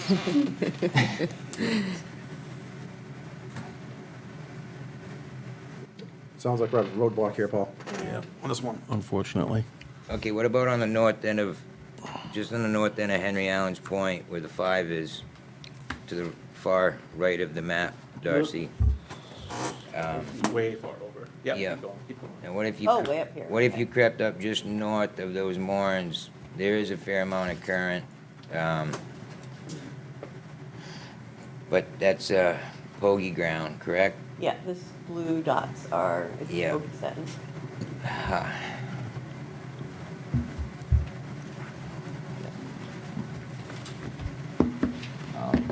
Apologies, sorry if I missed something. Was there any consensus on trying to stack them near the existing LPA that was there in any particular orientation? I think that would work. Paul said that there's a lot of traffic that goes through there. Yeah, that light blue area is the Beyond channel. contour, I wouldn't like that. Right, so. Any of the light Oh, I blue would area mix would be the inside channel. of it. But Darcy's saying there's no room on the inside of it. Or just go no, inside the contour line. Yeah, you Yeah. could probably, yeah, you could probably. Either that or just go a little that, north of But like him. on the inside of his LPA, it's, you know, there's not a lot of space. Yeah, And that does get dragged for oysters. I know two guys that drag it every winter. There's a few guys that lost some dragging ground over there from LPAs Yeah. being granted right on top of Oh, oyster beds. yeah. Yeah. Okay. I guess my question, yeah, just thinking like if I'm roughly, you know, a little over 200 feet from those where those three coordinates are from gear that was deployed today, and per the visit I did in May, I didn't notice any lobster gear there. So I guess in my Because mind, no one that- said. Yeah, May's a little early, but. yeah, Especially this May. yeah, and cold spring. I guess to But go like George said, guys fish it in the fall too. That fall run, September, October, right November. November. Yep. I guess if they were to be close to that LPA on the inside of the contour, just looking at how that map is, I think those were roughly about 300 feet away, a little over it off the top of my head, if I were to pull them. So they were stacked or orientated 2 by 2 on that. So square footage Only in one. total would be like The a other two are not. 1,600-ish square foot, including the LPA that's there roughly. So, because it's 400 per LPA, so I guess what I'm saying, if it was like 2 and then 2. How wide is it? They would be set about 8, I mean, in my head, it would be like 15 or 18 feet on center. Is roughly how those coordinates, how they're presented on that screen are roughly 18 feet on center. So they would be close, you'd be able to navigate around them, in terms of like boat traffic. And then it would basically, from where that LPA is, it would be, you know, just one more iteration of it, basically, just north. So in terms of So what's the width of the lease? the cages. What's the width of the lease? Footprint, what's the orientation? Is it gonna be a square or is it linear? It's linear, sorry. Yeah. So So they're it's- it's just like a long line, sorry, it's not super long, Or but the cages. it's a line, and the cages are attached directly to the line, so everything's straight. cages? And Yeah, they're- cages will, you know, be north to south, You pay roughly. 400 square feet, you can put a 200 foot. So it'd be 4 feet wide by 300 feet long. 3 feet wide by 133 feet. And 130. the square footage on, sorry, that I'm throwing out, I'm just thinking the application, that it's includes the gear. So like that's the Yep. footprint of the physical gear. Physical gear is 3 feet wide by 133?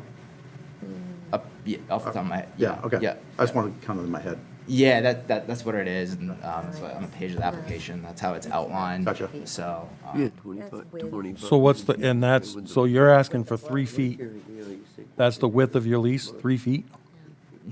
yeah, for one site. So in total, each site is roughly, you know, if you're. It is if there's- It's just where close, I you still eat 'em. need to get a boat through, you know, that's 3 feet, so it's like 3 feet, 18 feet, 18 feet, so in total, it's a little over 20 feet wide if they're all 3 side by side, looking at if that makes sense. Yeah. So he could fit that inside the contour line, between the contour line and the farm that's there, with that configuration. So you're saying you go 1, 2, 3, and then his on the inside. You have 4 side by side, 4 of them side by side, not end for end. That's what you're saying? I'm open to whatever the committee would be receptive of. You know, going, you know, east to west in 4, or keeping the 3 together, just north. I heard some concerns about taking up too much of the length. It seemed like that was, Yeah, I mean, that is an issue. You compile 3 of them and you have, what, you said 6 feet between them? Or what's the width? Those coordinates are 18 feet on center, boat, you know, roughly 12 feet, give some room to get in and out of them. Yep, so that being said, I mean, after they're in place, what's the width of that footprint, the overall width? That's what I'm asking. 133 feet by how wide? The cages themselves are about 3 feet, so there's 12 feet there, and those coordinates between each dot, essentially, Yeah. are, sorry, in my head, 18 feet on center, so it's like roughly approximately 36 feet. Yeah, so 36, 40. Your lease is going to be 36 feet wide. That's what you're asking for. Essentially, yeah, so it's pretty small. By 133 feet long. And, yeah, they're LPAs, so. Yeah. So it's not, I mean, like, when you're talking multiple LPAs, it's not just that 400 square feet that you can kiss goodbye. It's It's in between them, what's in between them. Yeah. so they can service them and get to them. It's how close they squeeze them to the shore, like, kiss that shore goodbye. Like, there's, I don't know, it's, Better, yeah. Yeah. My concern isn't with the shoreline, it's more the depth. You Yeah. start getting out deeper than even Yeah. 12 to 15, 12, you're in 12, 15 feet of water. It's fishable, so, That's why I was targeting the shallower, yep. close to the line.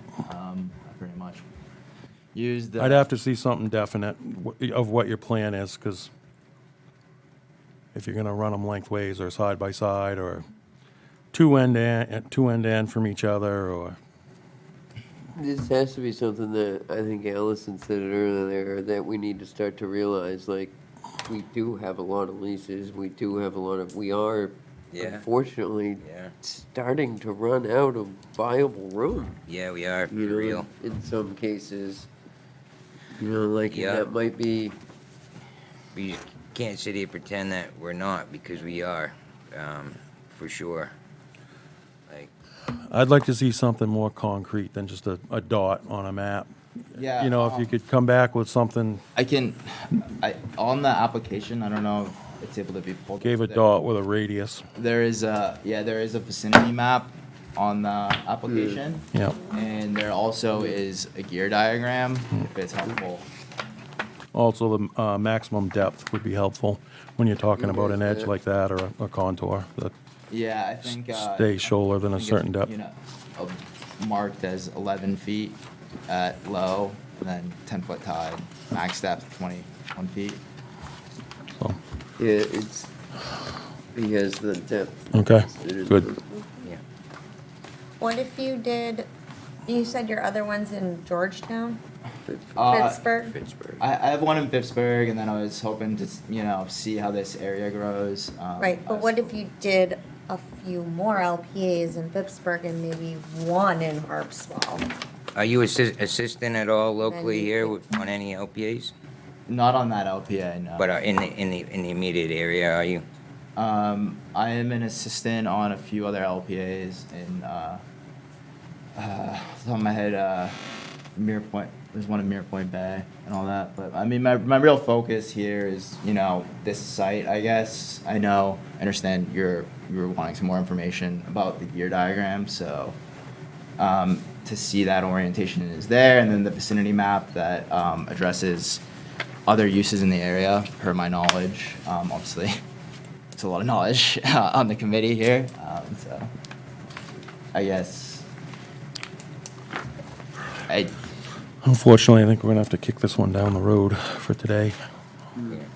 Again, we're not the final say, so we're just. Right. We're not, we have no power, we're just kind of saying to Paul that we think there's some concerns there. Yeah, I mean, we've done this before in DMR, just. It doesn't really mean it. Yeah. Go visit the new commissioner, he'll sign it this Well, I mean, I afternoon. think DMR has I like that. come to the table and recognized what this town has done. Well, they have to. Yeah. So, I mean, but other than that, they were comfortable with the way things were going, so, yeah. I don't know. You could check the west side of the bay, but then again, you're not getting the flow over there you want. You're not gonna achieve that time frame growth that you want, so, I don't know, but, existing fisheries is a real thing. And again, like, I am so grateful to be part of this committee, because, like, So Paul, what would you say in your response to, would you say there's gear seen in the area? Yeah, we would provide the pictures that were taken today by Darcy. And also, we're still going to reference this map because it's not that, I mean, DMR knows that the town Right. has done this. In fact, I think I shared an email with you as the chair of the Harbor and Waterfront Committee Yes. that DMR has recognized this process. Yes. So I would just state that this new committee referenced that. And unfortunately, couldn't come to an agreement on it. Yeah, I think for good reason, though. I think there's not. Yeah, And definitely. again, it's not our job to find a spot for you, but we want to help you and kind of do that, so. Yeah, no, I understand that, I guess, so there was no, there's no, in the committee's mind, option of, you know, I'm just, in my head, I'm like, there's an LPA there of, you know, adding another one, or, you know, two, I know my application, I have 3 separate applications, but for, you know, trying to be, you know, out of everyone's way. I think there's a concern because there's 3 feet, there's space to get in between them, and then 3 feet, and more space, you know, starts taking more space. Then Paul had concerns about boats coming through there. So if you go 3 feet plus 18, plus 3 feet plus 18. What about a compromise of maybe 2 LPAs instead of 3 going there? Would that be something to consider? Sorry, not to like. No, do no, no, everything. totally, yeah, just looking for options, really, you know. I mean, the other problem is an LPA is supposed to help you find a spot to see if you can grow stuff in an area. That's not really an area to expand, you know, so a long-term goal is seeing what grows there. Long-term, one or 2 LPAs is not going to provide you an income to really, you know, to support your family. I mean, Don't listen, Sam. No income. I'm not saying No, that. I'm not even joking. But I'm hoping saying, something the won't end goal supply here, income. you know, I'm not even. I don't see this Like as a four spot where you're isn't gonna revenue. get 4 acres. You know what I mean? I think there's a lot going, there's no way that, I don't make any money. I don't know if that makes sense, but They're gonna be able to expand in the future. the expansion here is not great. I would want to find a spot where you could kind of figure it out, and then maybe if if it you does start well, growing I could them grow good. more. I don't know if that makes sense, but Well, if he's an assistant in that neighborhood, he already knows that you achieve optimal growth in the west side of that bay. 100%. Everybody knows. But there's it. no room to expand, is my Yeah. point. So, Right, yeah. Like, what you're gonna get, if you got that space, that's all you would be able to do there, I guess. You know, Yeah. for me, if you're gonna invest some money and all that type of stuff, and you got a kid, and I'd wanna Yeah. find a spot where you could find, or you could expand. Yeah. Not huge, but, you know, I don't know if that makes sense, but. No, it makes perfect sense. Anyone else? it's unfortunate. That's all I got to say. But hey, I spent 3 years trying to pick out spots. So, Right. and I didn't have this pressure at all. This was just my conscience. My conscience with existing fisheries. It took me 3 years to pick my spots out. So, you know, I feel you. I had to pick the lesser of, and I got a cove where it's dead water, but guess what? I'm not in nobody's way, and I'm, content That's with what you that. want, then there's no So, conflict, you don't have to worry. Yeah, exactly. It's yours. And that's how aquaculture should be. Yeah. I don't want to take away from anybody. I want to make something out of nothing, so.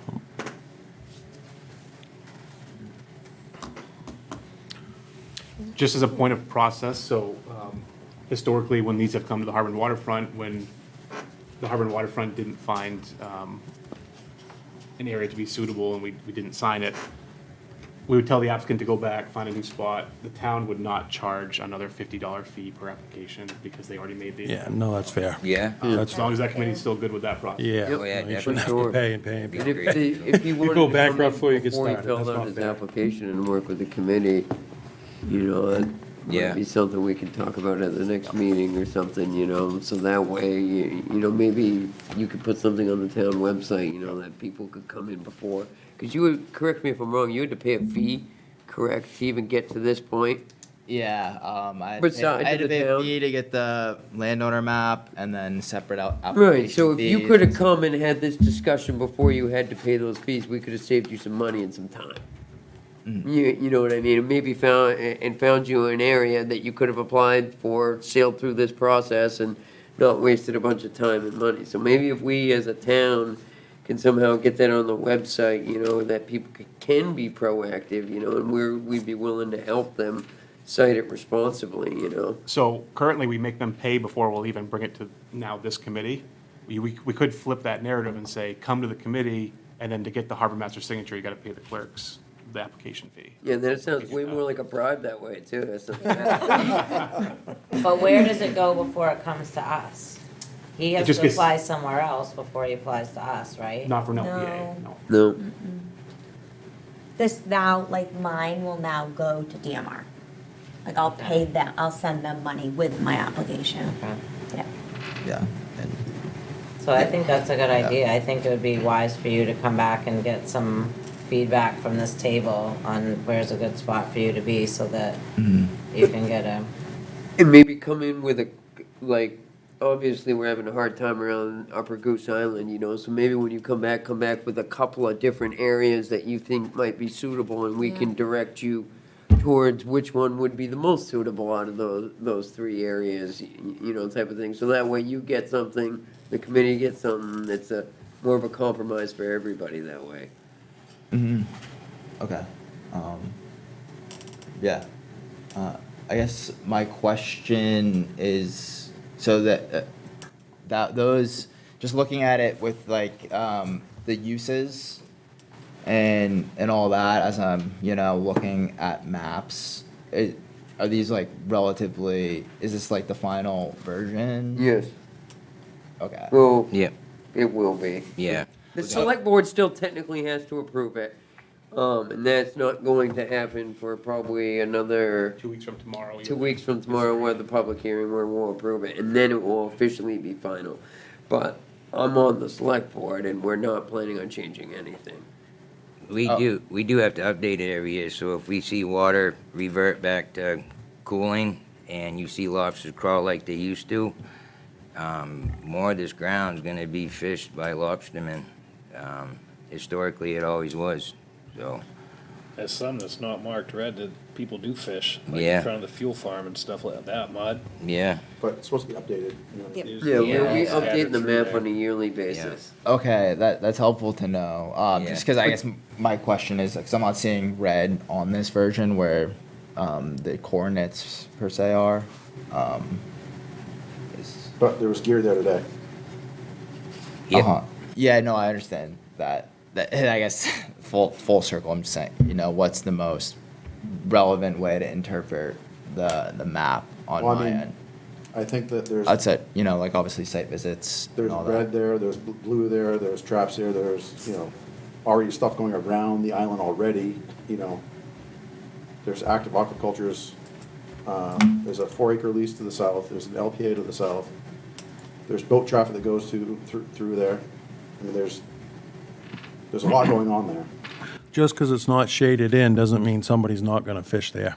But can you bring the water type Yeah, back basically what up happened, real they did quick? the classification is they had Because, I mean, I think that shows a lot, too. shaded in, so not The Right. area where there's a lot going on a in chance those, to come in and what do we call them, type 5 or I type? can tell you, the majority of the guys Green- probably don't even know that this map Oh, exists. yeah, I understand. Okay. Just looking at that, I mean, you're gonna have to go do your own research and ride around in June and July and.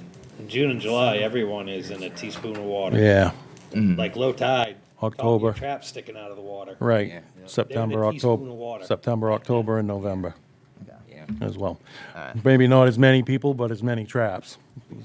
Same guys fishing at it. So. In that general area. So we've been at it about 2 hours here. We'll move it along. Yeah.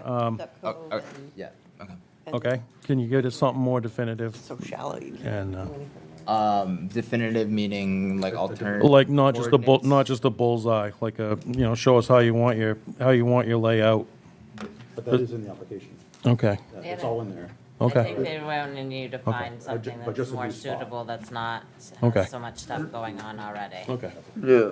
I didn't. And if that means coming back here to sit in I front of looked this at the map. committee This is what I looked at. and find you a different spot that you can go that's not, because this is where you're gonna find out not just what's on the map. Because it comes from being a fisherman and being on the water and seeing people, and that's what these guys have. So, I mean, I would think your best bet would maybe get yourself on the agenda, right? Yeah. And come back into a meeting with a couple of ideas of where else you would like to be that's not in the spot that you're in. That's what I'm gathering from what we've said, correct? Yep. So come back with a couple different ideas, 2 or 3, and then let these guys hammer it out with you about where the best spot for you to get one in is.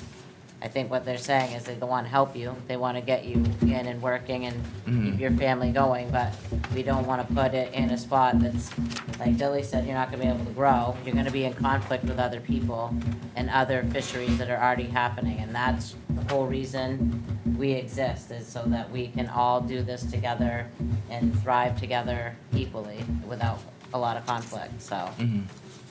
It's just a no for today, it's not a no for forever.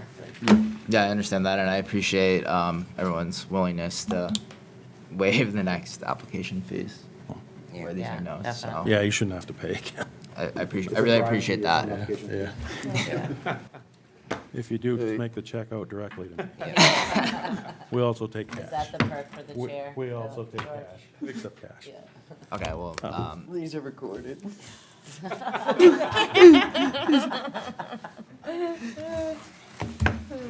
okay. So, new business, 2 things I thought of while I was sitting here, just quickly. Can someone come up with an email list?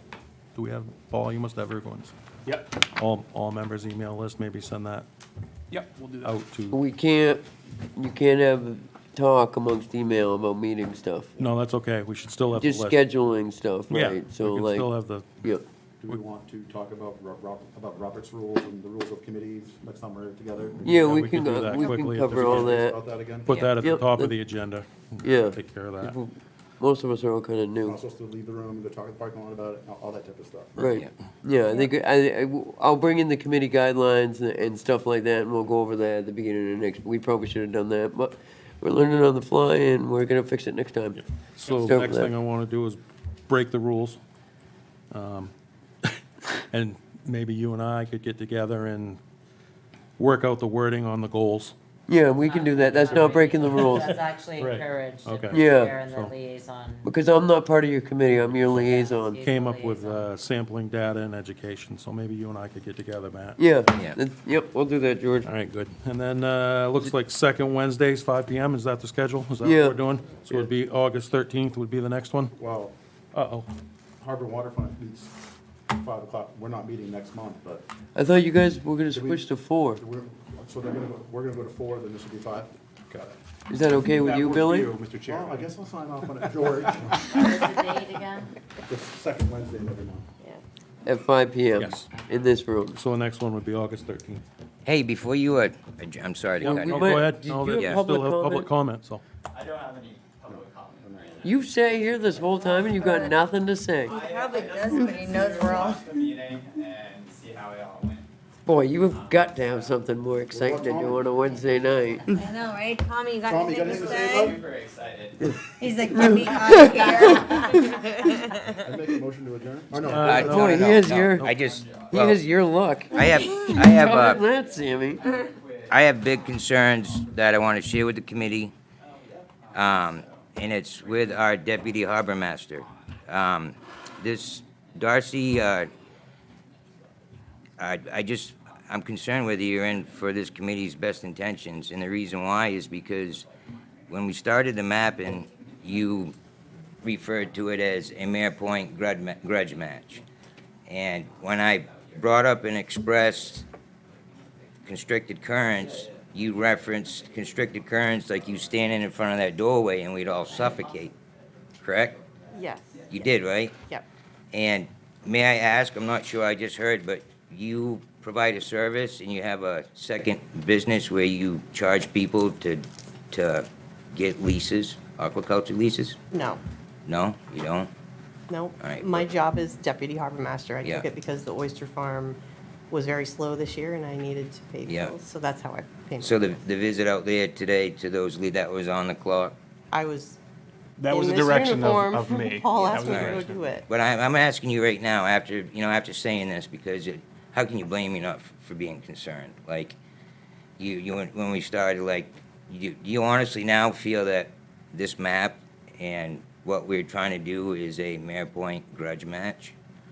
I think you're taking it out of context. No, That that was your exact words. was- That was when we were discussing an Yeah. aquaculture moratorium. And another thing I have to ask, constricted currents, it's real, it's part of the ocean. We just had a fine example how important constricted currents are to all existing fisheries and mostly aquaculturists. So I just want to be comforted, I guess, like, you're gonna have our best interest, like, and moving forward. I mean, I feel like I am just doing deputy harbor master work.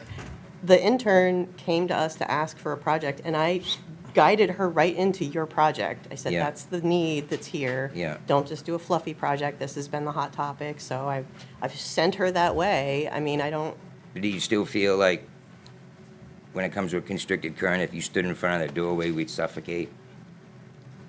That's Again, all I think that's all I wanted to ask. you're Yeah. taking some things out of context, but I'm not involved at all in any of the planning or like, I don't do any of that. I'm out of that work. I am. Yeah, we're getting a little too close to the personnel issues, David, so if you have a personnel issue, you should start with Christie. No, I don't have a personnel issue at all. Select board and talk about it with. No, I don't have a personnel at all, like, Not personal, personnel. Like, she's an employee of the town now. So, Yeah, I mean, I yeah. understand your concerns, but if yeah. you're kind of you're crossing employee with what she used to be with on the committee. So you're talking about two different worlds now. Yeah, Anything no, she but- does is at the direction of me. So you're here as a consultant or as an Yeah. No, here's the assistant to deputy harbor Paul? master. That's Yeah. it, yeah. Yeah, she's a staff help. Yeah. No, I mean, and I think it's a She's great here to help idea the that you went out committee. there today prior to this, just to give it a visual. I mean, I wish that could happen with every LPA that comes in front of us. Yep. But, Sounds like you guys. Well, this year tried. we have two, basically 1.5 deputy harbor masters, Yeah. where before it was just myself and Greg. So now Yeah. we're actually getting some actual All right. time on the water to see these things. I don't know the answer to this, so pardon my ignorance. Are you allowed to take the boat, and is Greg allowed to take the boat without you? And Yep. check these, so Yep. well, you could send them And they out to take check. pictures, yep. Yeah, see, I think that's something we should be doing, Yep. and it sounds like you guys have already started it, so I think we could continue it. well, I apologize if I was out of text, but it's been eating at me, so, Well, it's better to air it out. And oh, yeah, Say the like, same thing, we're starting out, it's better to get Right, this we're all stuff out gonna- if you have concerns from the Right. beginning. Yeah. We got a lot of work. It's easier to talk about it and hash it out and let it stew and have a big No. blow up and a mess on our hands. no, awesome. Thank you, guys. Just to be clear, Matt, you're the selectman's liaison? Yes, And there's 7 members of the committee? yes. And it's Samantha, David, Seth, Billy, myself, Allison, and Jerry? And Jerry, you're a member of the public, Barry. You can come as a member of the public, but we didn't appoint you to the committee as a voting member. Okay. Well, keep coming and contributing. I mean, you certainly contributed here today, and your points were valid and well taken, so, and I mean, So I'm a member of the. you wouldn't get to vote if there was an official vote on something. Committee. Yeah. Why did I get an email saying that I was on the committee and I had to swear an oath? You did? Did you swear an oath? Yeah, And you did swear an oath? I did that the other day. Yeah. That's what you were doing in Atina the Yeah, other I day? saw you, yes, that's what I did. I thought he was on the list of the Well, people that was on I'm the committee. pretty sure somebody doesn't want me to be on the committee, but, No, that's No. not true. well, I got, No, because first we, I got a letter saying I wasn't, and then I got an email saying I am, and to come over and sign and take an oath. And that's what I did yesterday. Welcome to Harpswell, Maine. Whatever, you know. we are welcome, I'll look into And- that and for you. Fisheries Committee. Because we, Well, I imagine maybe somebody that was on the committee bailed, or, I don't no, know. because the only one that's missing tonight was Jerry, and he had the flu. And he had messaged me and said he wasn't gonna be here because he had the flu. So something happened at the staff level. I I'll guess look I'll into leave it that and up find to you out. to figure out. Well, Cause I It's took fine an with oath. me, it's fine with me, I mean, it's good, you charter, right, you said the charter, so that's Yeah, good. well, That's another angle. We might be able to make room for an associate, something like that. We can figure something out. I'll talk to the other board members and I'll talk to staff because I'm not sure what happened there. No, Not me, yeah. yeah, no, different I was staff. like, not me. I don't send No, swearing in. No. I was on the committee, Yeah. that's why- I think No, that's Tina, is I- that Terry? Yeah. You know, is that Tina or Terry? Yep. Yes. Tina's got a long meeting.